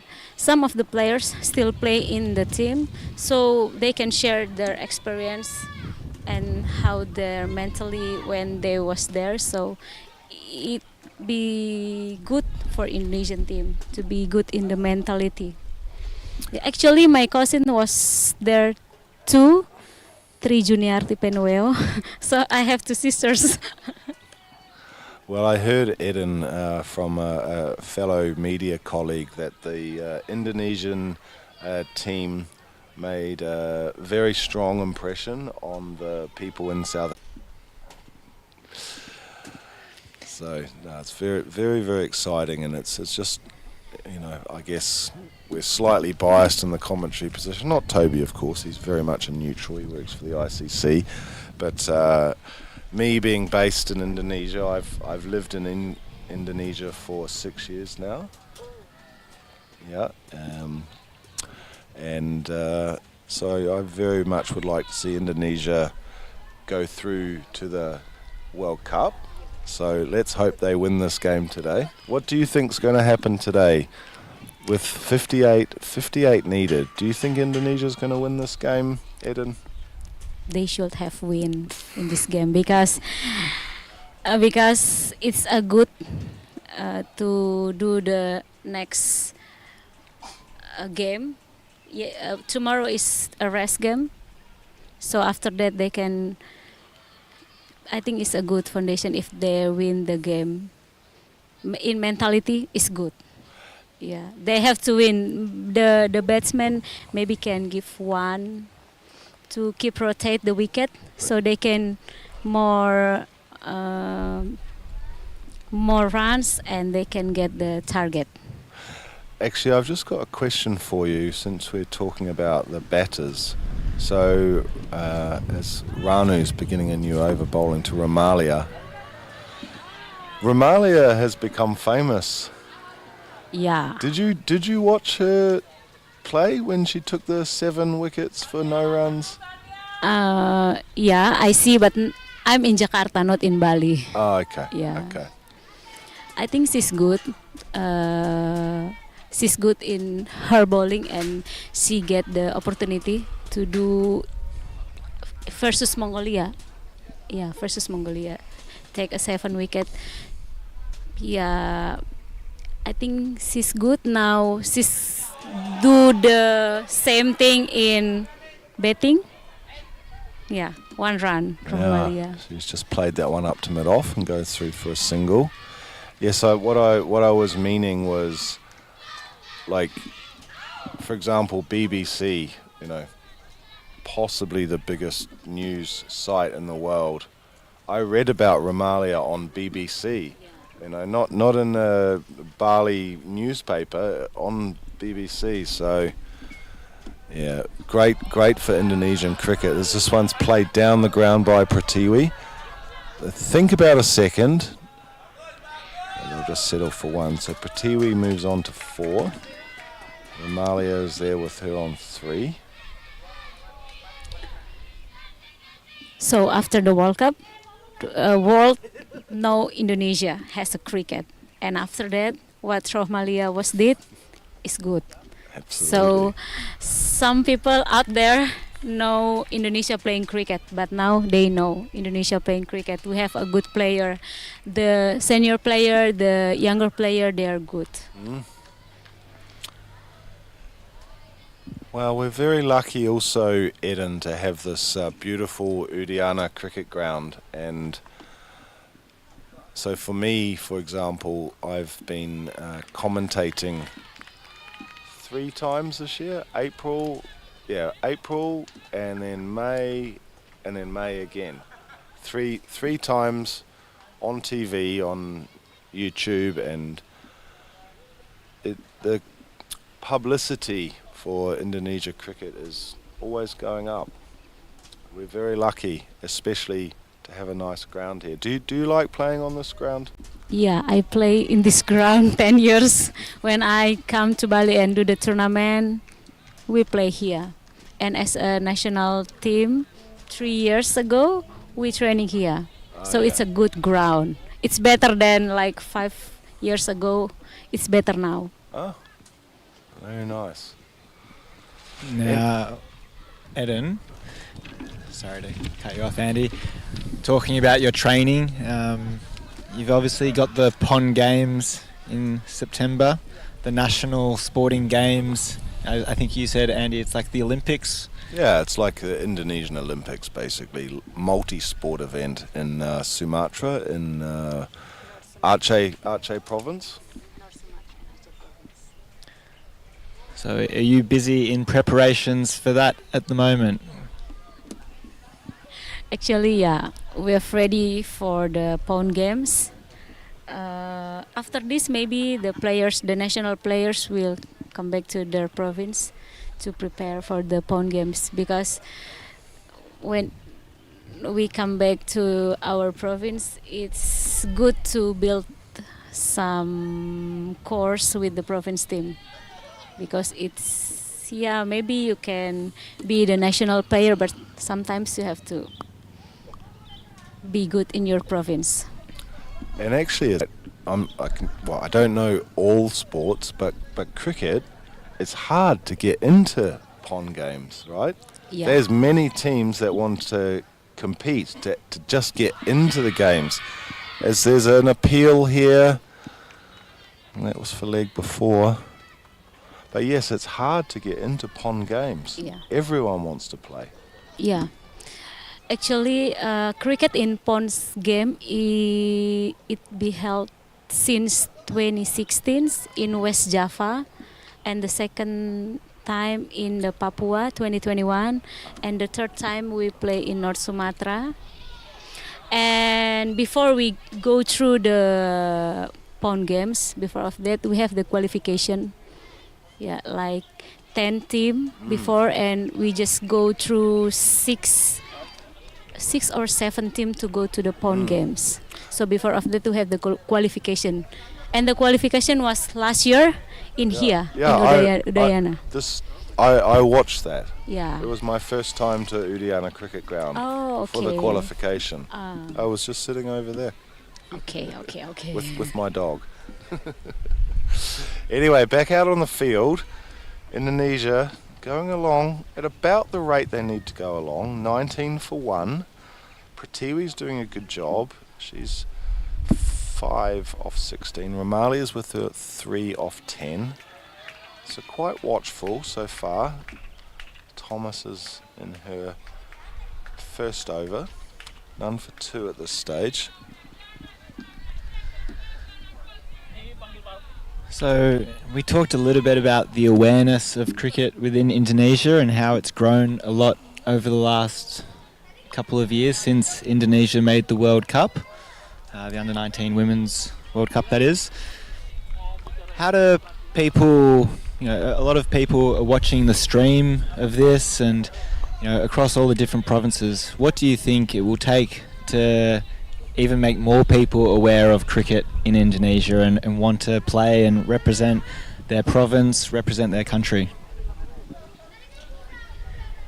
To increase the popularity of cricket even more. We've seen a lot over the last year or two. What do you think is the next step to increase the popularity?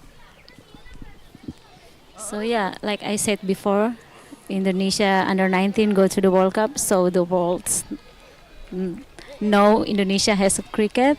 And like this one, we doing the stream for the tournament in the YouTube Persatuan Kriket Indonesia, and also we have the Instagram Cricket Ina, so people can follow and see what should happen in Cricket Indonesia. And yeah, maybe we as a player we can be an influence people more, so when they ask what is cricket,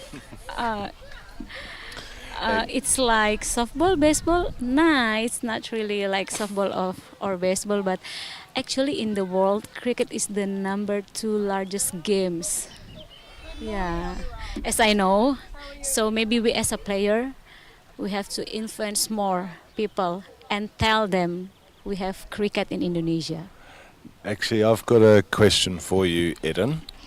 So, of course, this tournament, which is being played today, is T20. Yeah. I've also watched they have a tournament here It's called the T10 Blast. Yeah. They play here in Bali. Would you be interested in Test cricket? Test match cricket? In my humble opinion, I think cricket is still developed in Indonesia, so maybe we just do in a short format game, like in phone games.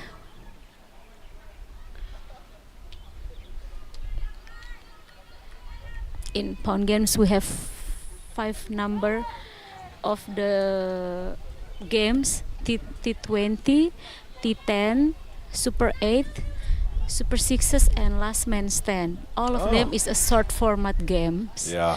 And I think about the ground is, the ground in Indonesia still play in the concrete pitch, not in the turf pitch. So we're looking for the test match, but sometimes we're Indonesia love to playing in the format games. I just say that because I think one of the good things about short format cricket is it just makes more people think, 1 hour, 2 hours, 3 hours, no problem. 5 days? Are you Bule Gila? There's obviously a lot of great short form cricket being played around the world. The women's BBL, the women's IPL. Of course, later this year in September, October, the women's ICC T20 World Cup in Bangladesh. Is that something that, some of those tournaments and leagues, do you watch them here in Indonesia? No, but sometimes I watch in the ICC TV. Yeah. Yeah, some of the game I see on the ICC TV. I have only that, because in Indonesia, if you wanna watching the game for a single, and there's going to be another overthrow at the other end of the ground. So there was an overthrow at the striker's end, which I was just about to describe, and that was reminiscent of the World Cup final in 2019. It bounced off the bat.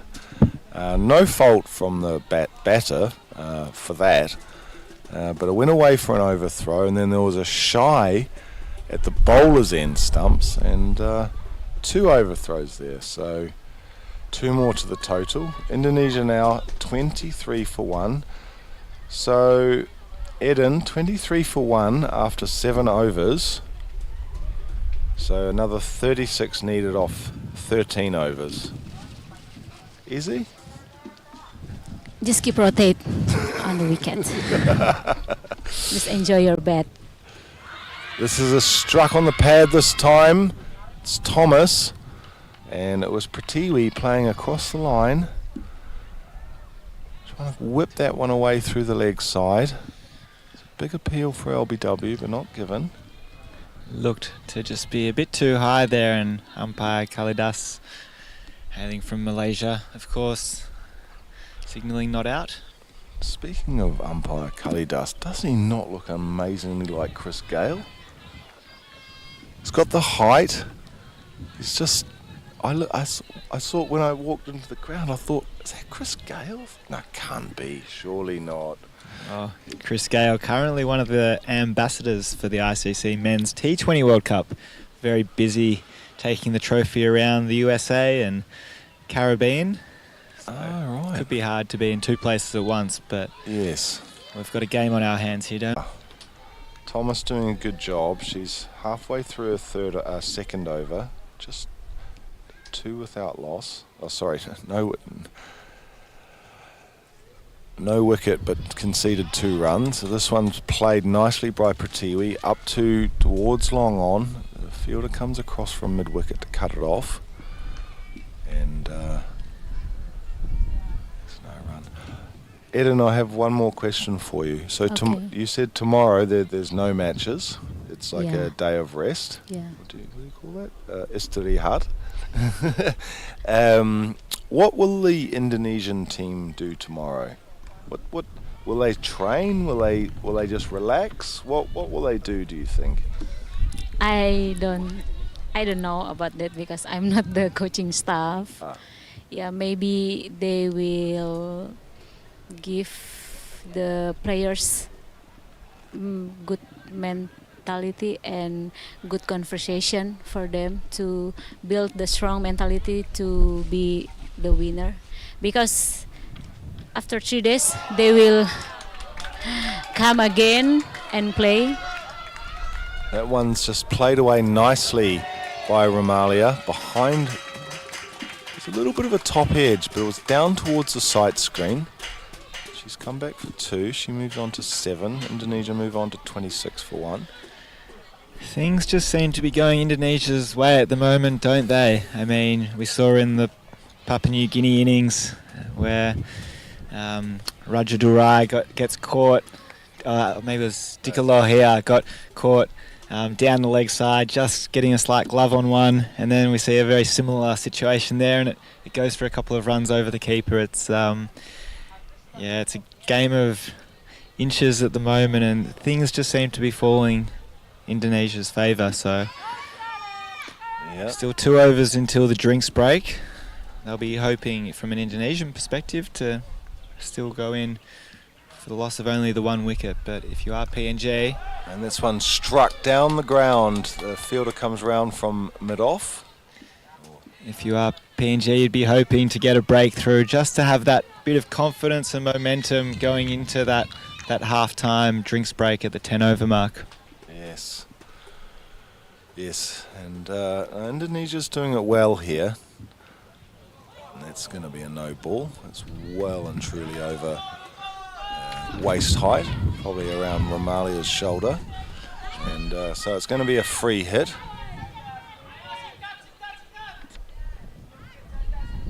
I've never faced a free hit. I just don't play enough cricket these days, but sometimes I play for Barbarians Cricket Club in Jakarta at GBK In Jakarta Cricket Association. Yeah. This one struck down the ground nicely. There's a fielder coming around. Are they going to come back for 2? Yes. Pratiwi turns on. There's a fumble by the bowler. Ranu there just couldn't collect it, and that would have been very close if she had. So it's 2 Romalia. But good running there from Pratiwi, putting the pressure on the field.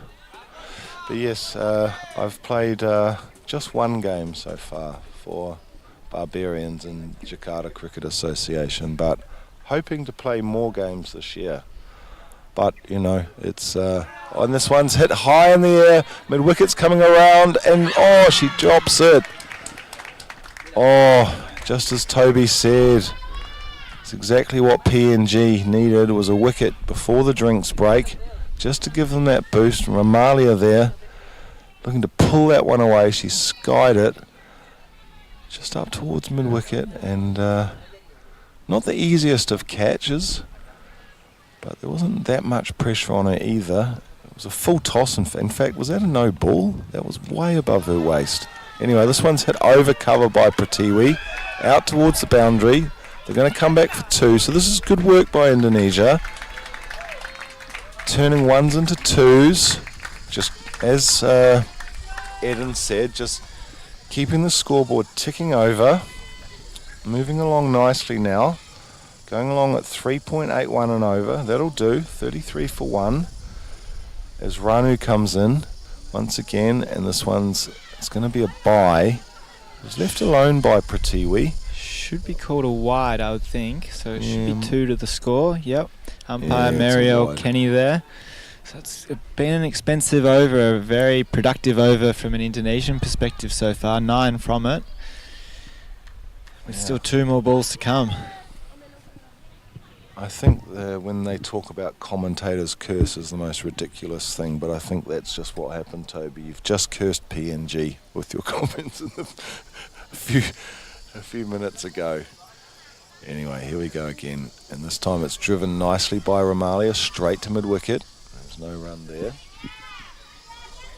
Lots and lots of players arriving here at the moment. It's the Fiji side coming in. They've obviously got their game later today against Samoa, two Pacific Island nations. Another wide down the leg side by Ranu. So yes, an expensive over here.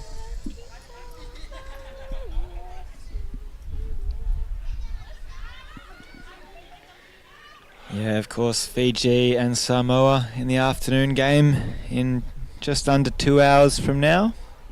Samoa will be looking for their third win from 3 matches, whereas Fiji will be looking to open their accounts and try and get their first win.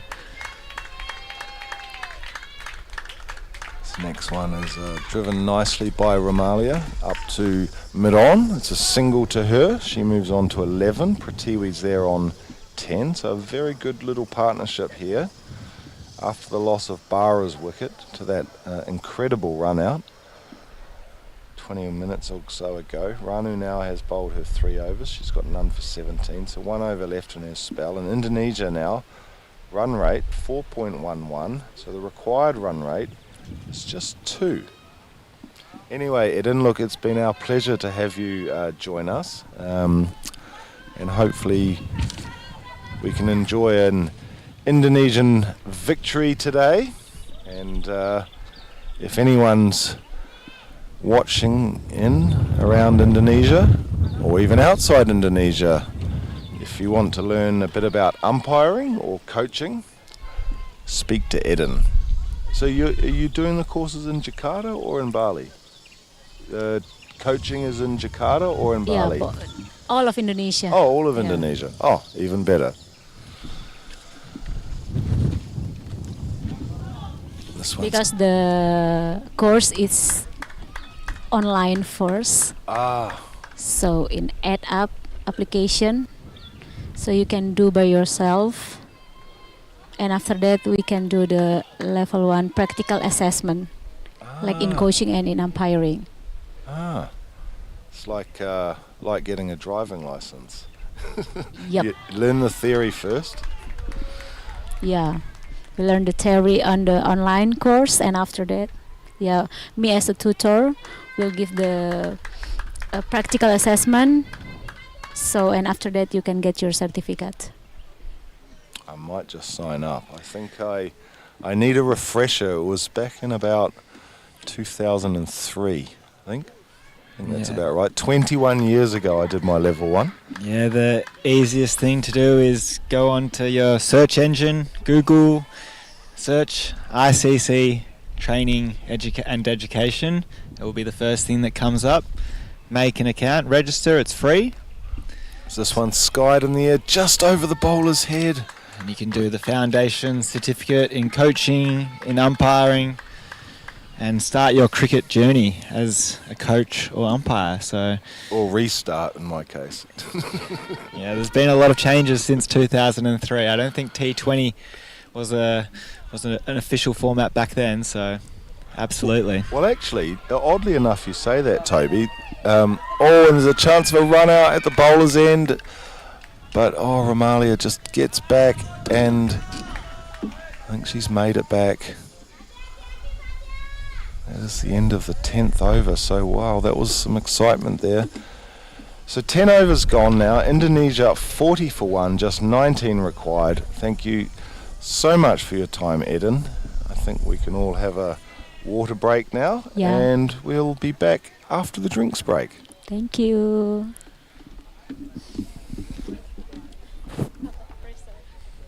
Like this. Nice to meet you. Sorry. Andy. Andy. Yeah. Sampai bertemu lagi.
Okay, so we're back, and Indonesia, whilst we've had a really nice chat to Eden, Indonesia's just been going along very nicely, and Romalia's there on 12, Pratiwi is there on 11, so they're 40 for 1, and just need 19 more runs, so they've got 10 overs to get those 19 runs, so it's not a question of overs, it's just probably a case of playing much as they have. As the opening bowler Garea comes into the attack again, and this is dabbed down by Romalia, called through by Pratiwi, that's a good run.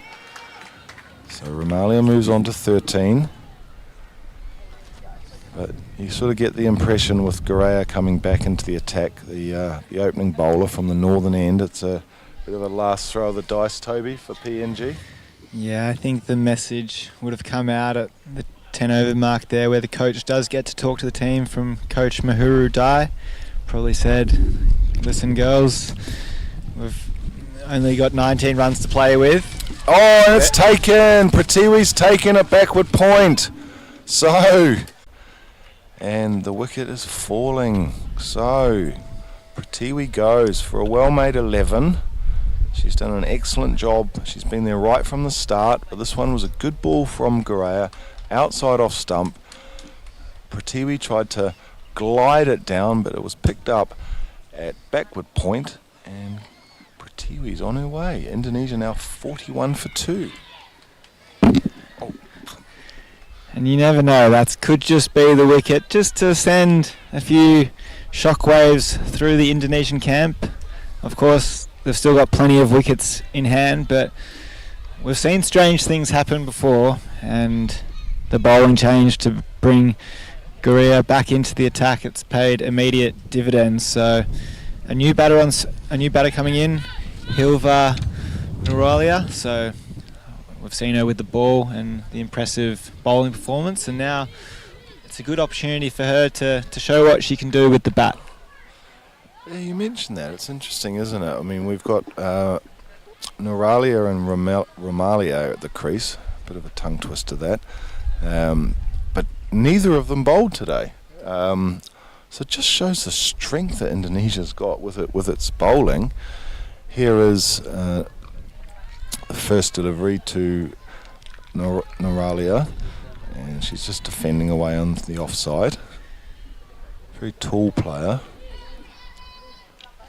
She's a quick bowler. As I say, she didn't bowl today, but she bowled yesterday, bowled well, opening the bowling for Indonesia. As Garea comes in once again. And this one's played nicely down the ground, and there's going to be a run out of the bowler's end. It's a direct hit. Romalia took off. Nuralia wasn't even thinking about a run because she timed it so well to mid-off.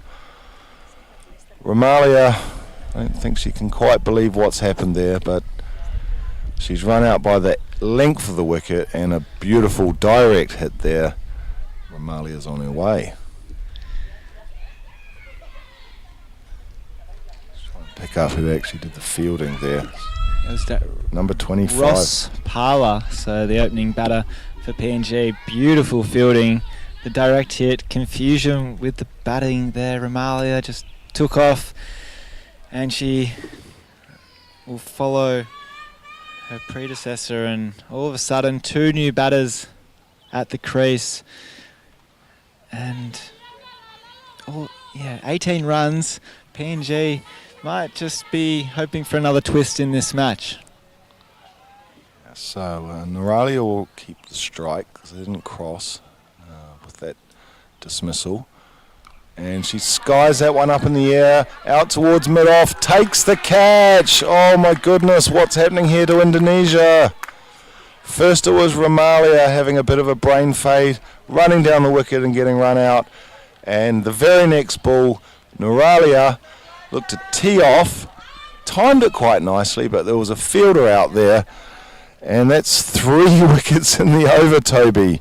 You called it. Bringing back the opening bowler, Garea, is certainly proving to be a big success, and Parler, who did the run out, has now taken the catch. So Amazing turnaround in this over. Yeah, wow, 3 wickets in 4 balls. It's exactly what PNG would have been hoping for after that drinks break.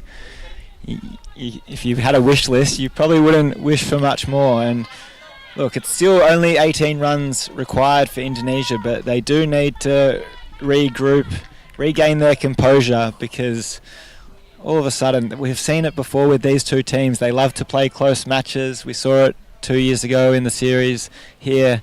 And this one, it's still a bit to play, you'd say. Yeah. Ngana is the new batter. And, well, there's 2 out there, isn't there? There's Wio as well. But it's going to be Ngana. And this is down the leg side, so that's a wide. So that will help the Indonesian cause. But it's kind of like Indonesia's the opposite to what happened yesterday. Yesterday they were the ones in the field trying to create the pressure at the last moment when, you know, they're probably going to lose, but they came very close to potentially defending that 71. But now they're on the other side of the equation, as they say.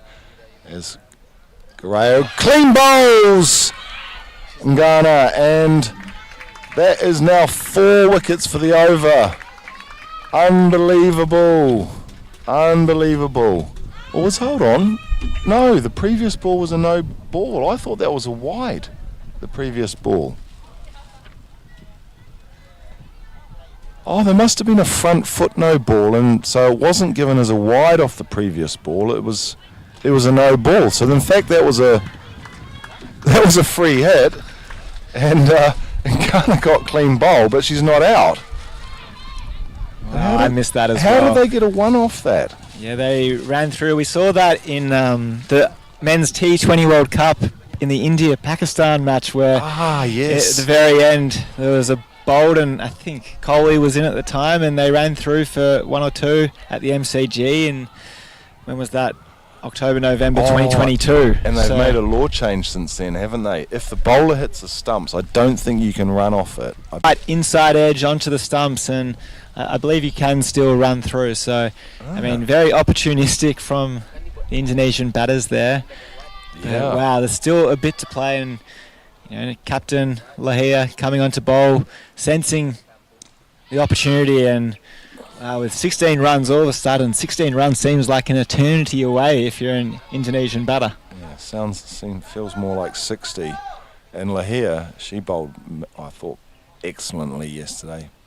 She had 2 caught and bowls, and they got through for a very quick single there. So well done from Wao, who was backing up nicely there. And one of those caught and bowls yesterday in particular in the Fiji match that Lahia took was just, it was a superb catch.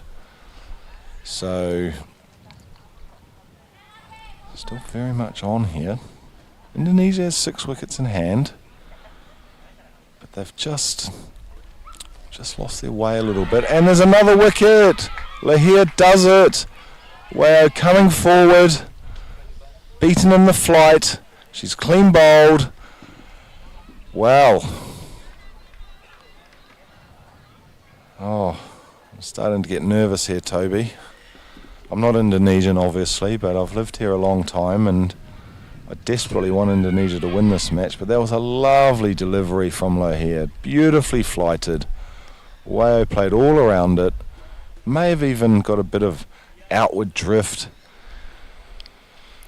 And yes, 44 for 5. Lee Chow comes to the crease. She's capable with the bat. They've just got to now just take their time, just as we used to say, and I know it's not really language in T20 cricket anymore, but play yourself in. Take a few balls, get set. Yeah, I'm not sure what was in the water at that drinks break. So all of a sudden, since the drinks break, it's been 4 wickets for 4 runs, and 4 wickets for the last 3 runs actually. But yeah, they went into drinks at 1 for 40, feeling pretty good, and small target. But geez, it's just been a huge shift in momentum, and I think if you're I think you're spot on around Indonesia. Just need to, regain their composure, but at the same time, you do need to remain positive, look to score. It's a shout for LBW. Is it going to be given? No, not out. Just looked to be going down leg, but wow, another tremendous over there from the Papua New Guinea captain, Tika Lohia. Asked a lot of questions of the batters, got the wicket, and it's game on, isn't it? Very much, yeah. I mean, in theory, Indonesia should do this easily. It's only 15 needed. They've got 8 overs to do it. But the problem they have is, as you say, Toby, the momentum's changed. Alex is going to come into the attack, replacing Gurrea after that 4-wicket over the previous over. So, yeah, just, you say they've got to remain positive and take the runs when they're there, but just be a little bit cautious, I would suggest. And that's exactly what Ngana has just done. Yeah, Juna, Alex Palau coming on, so they look to be rotating their bowlers here, PNG. Thought Gurrea might come on for another over, but look, Juna Alex Palau, she's a very measured bowler and doesn't give a lot away. So, as we see here, another tight line and a lot of pressure in the field. Just every single is going to be so hard to come by for Indonesia. So they still have a lot of time. Sort of got a bit of a test match feel to it at the moment, hasn't it? Or a last day of a first class match or something like that. And I mean, the runs are still there to be had. The fielders are quite deep, actually. They're not, especially on the offside. This one's down the leg side and that's a wide, so that's going to help the cause. But yeah, it's interesting, isn't it, Toby? I lived in England for 13 years, and after a few years I became very passionate about, even though I'm from New Zealand, English sport, English cricket, English football. Not so much the rugby, well, a little bit the rugby as well, but yeah, living in Indonesia for the last 6 years, I really want this victory to be taken, as this is played up to cover. There's no run. Yeah, and there's this match, it's almost a mini elimination final in the context of the tournament. It will be tough work for the losing team today. They will have to win every game after this to remain a chance and rely on some results. But if you win, you certainly keep your chances of qualifying for that World Cup in January in Malaysia well alive. Well, that's struck on the pad this time and given. She's played across the line. Ngana, and it was probably hitting the middle, I suspect. The commentary position we have, folks, is that we're at, in this case, at like a backward square, basically, or a long leg. But when you play across the line like that to a right-arm bowler, bowling over to a right-hand batter, as we see the replays, you're struck on the knee roll, actually. Yeah, but certainly in front. So looked like a pretty good decision there from umpire Mario Kenny, and great bowling from Juna Alex Palau. Gets the wicket, comes on into the attack, and that's what you need to do. Be bowling stump to stump. Ask the question of the batter. She's lifted to the occasion, and it's almost a wicket at an over at the moment. If you're PNG, all of a sudden you're thinking you're feeling pretty good right now, but there is still a long way to go. Just see, if you're in Indonesia, just need to stay positive, regain that composure. The new batter's Murtiari, and this first ball is just defended away to mid-wicket. There's no run there. Wow, amazing what can happen in the space of a few overs. Yeah, you talked about what was in the water. I was trying to think of something funny to say. I thought maybe they had sparkling water this time. Maybe they'd just put a sparkle into their bowling to Murtiari. She's just defending.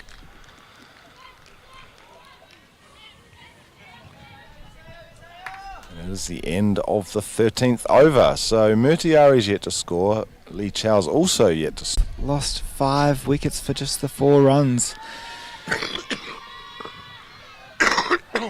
It's a big shift in the momentum, and Lohia is going to stay on and captain to captain here, so it's a good challenge for both teams. Both captains want to realise the importance of this match in the context of their qualification campaign.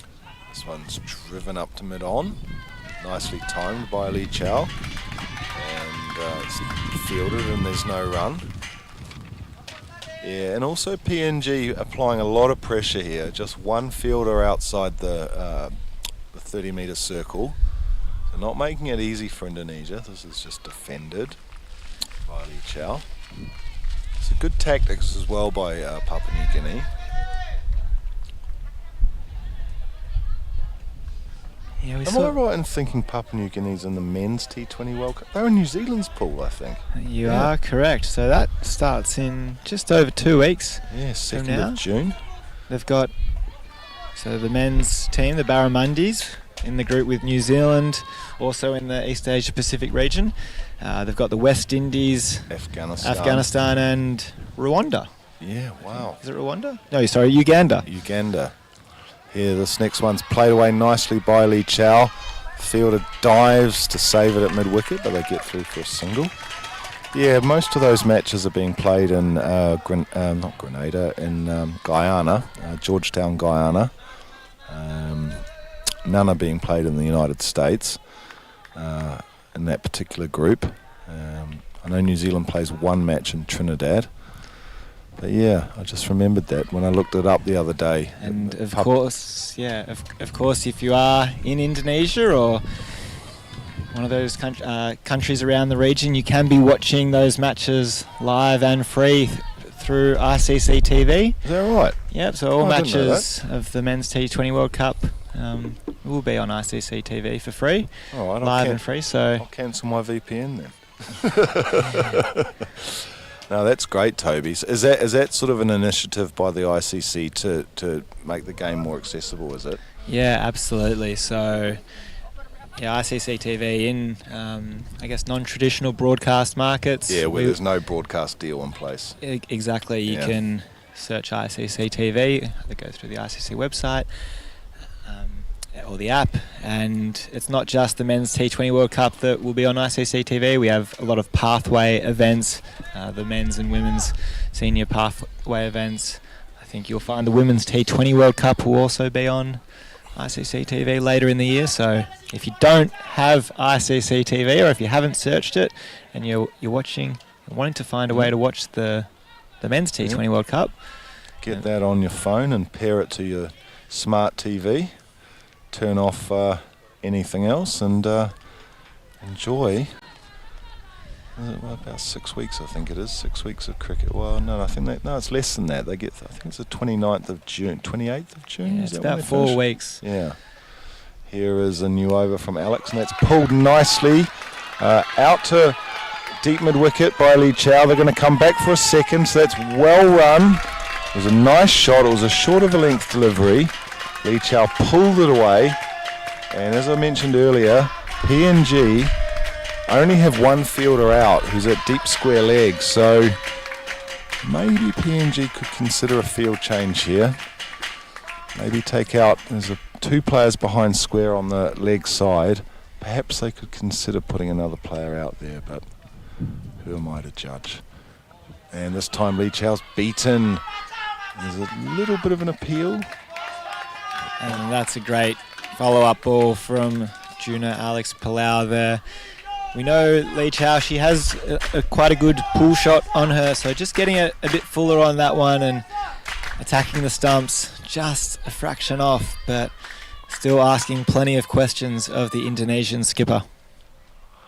Just with that ICC, I'll come back to that, as Alex comes in again, 11 required. And Lee Chow this time swings at that one. She's hit on the pad. Goes down towards the keeper.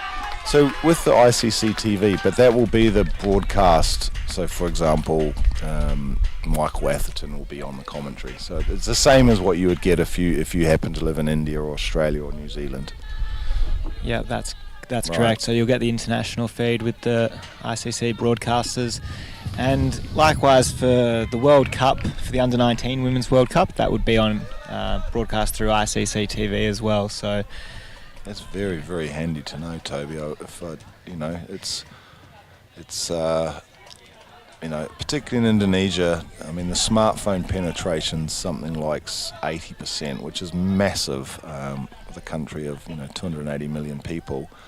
And I'm not saying all of them are going to watch the cricket, but what I am saying is that if you're in your car or, your kid's wants to watch TV, you can just put it on your phone. So that's really, really good to know, and a great initiative by the ICC, because I can, if I think back to times in the past, particularly in America, the common complaint was it was so hard to watch cricket on TV, and I know that's a bad example in this case because they're going to be a host broadcaster. I think it's on Willow from memory.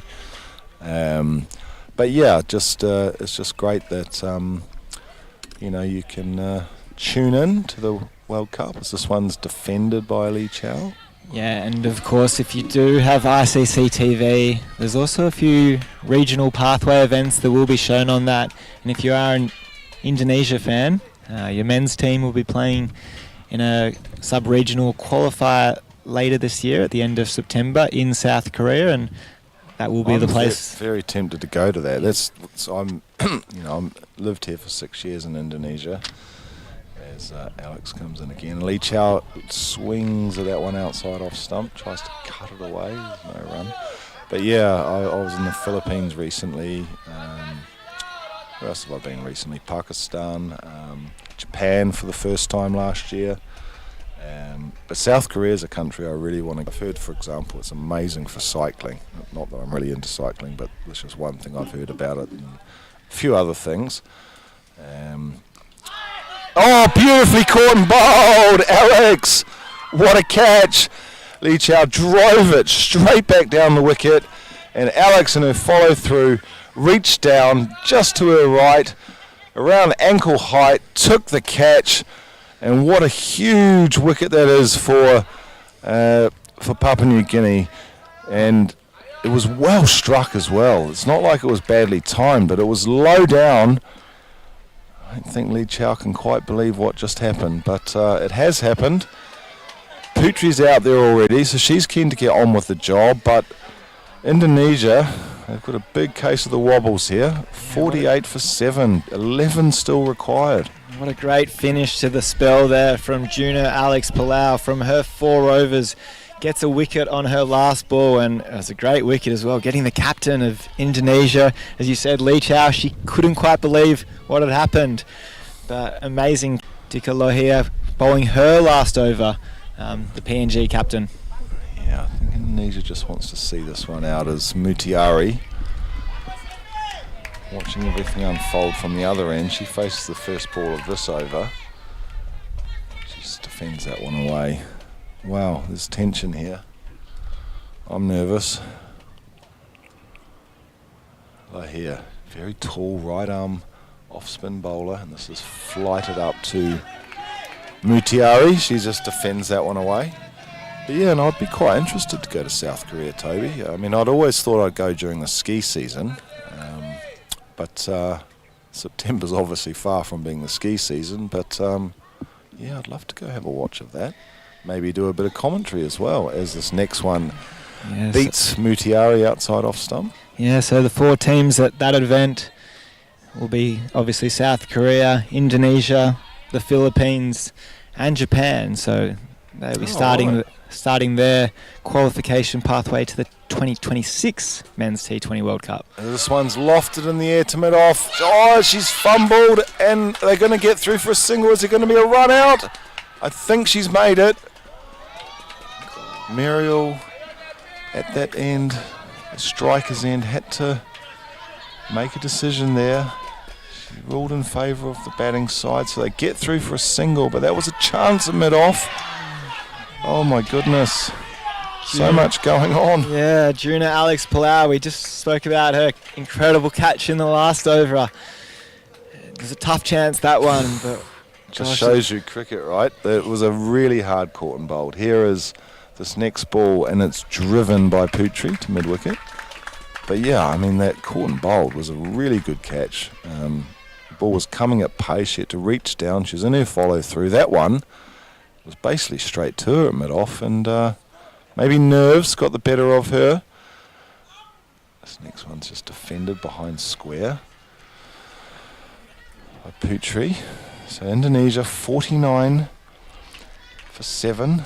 And importantly, that is the end of Lohia's spell, an incredible spell. Just the 5 runs from it with the 1 wicket from her 4 overs.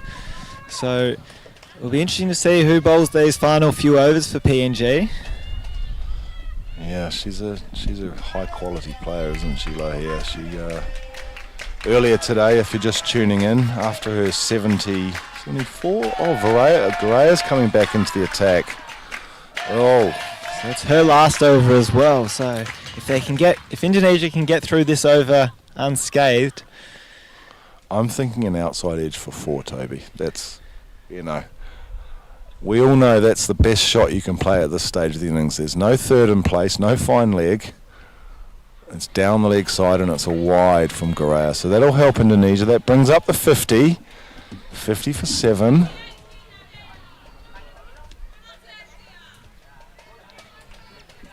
But yeah, Lohia yesterday had an amazing innings against Fiji. 73 or 74, I think it was in the end. But today, as I say, if you're just tuning in, and if you're wondering why PNG's posted a fairly low score of 58, their 2 star batters from yesterday both got out in the space of a couple of overs today. She tries to run that one down to third man, does Mutiari. I'd be getting that helmet off the pitch if I was PNG. Can't afford 5 runs. Oh, yeah. 5 penalty runs, imagine that. That would annoy you. Just the one behind the keeper there.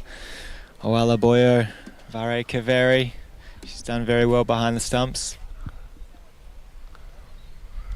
Another wide from Garaya, and she's annoyed with herself as well.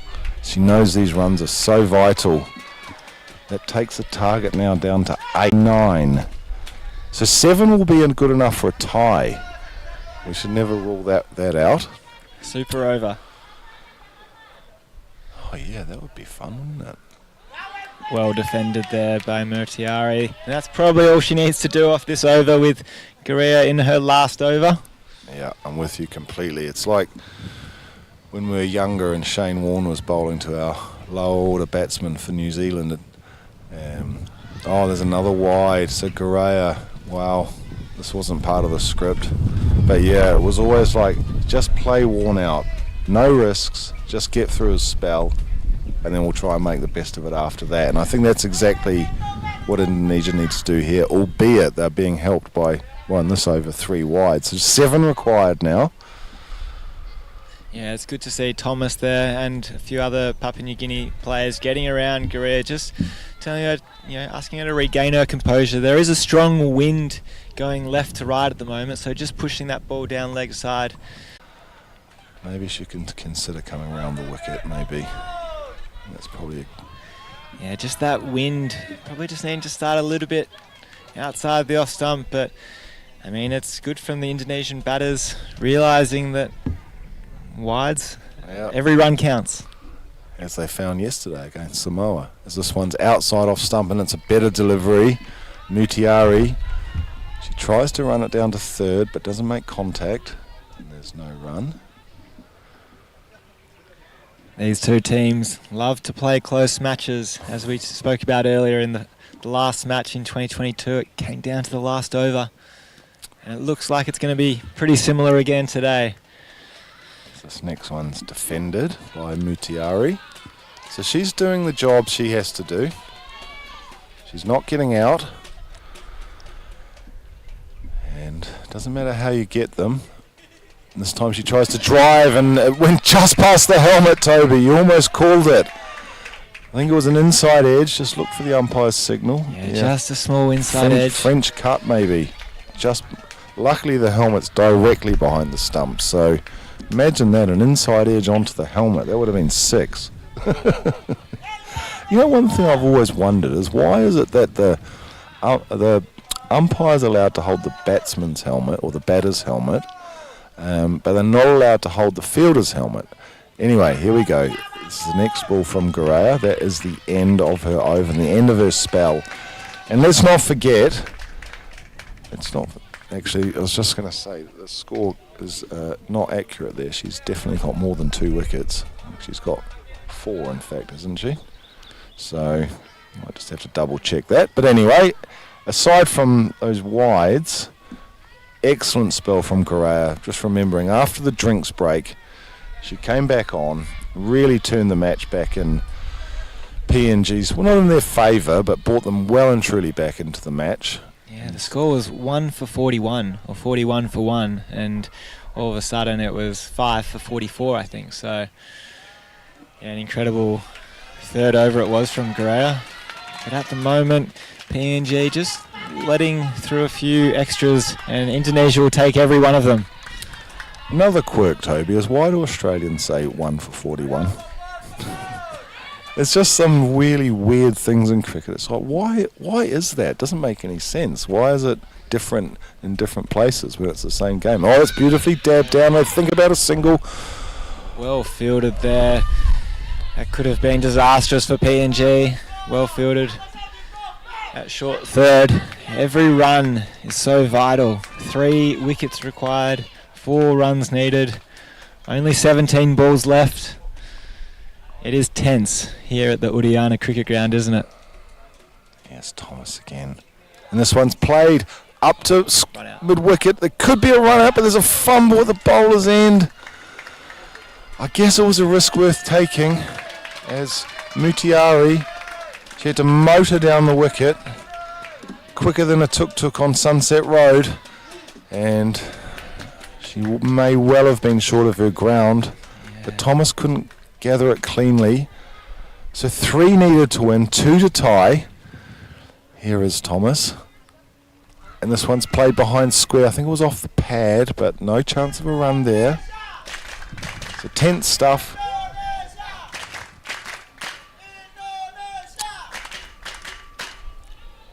Oh. 3 needed. Plenty of balls left.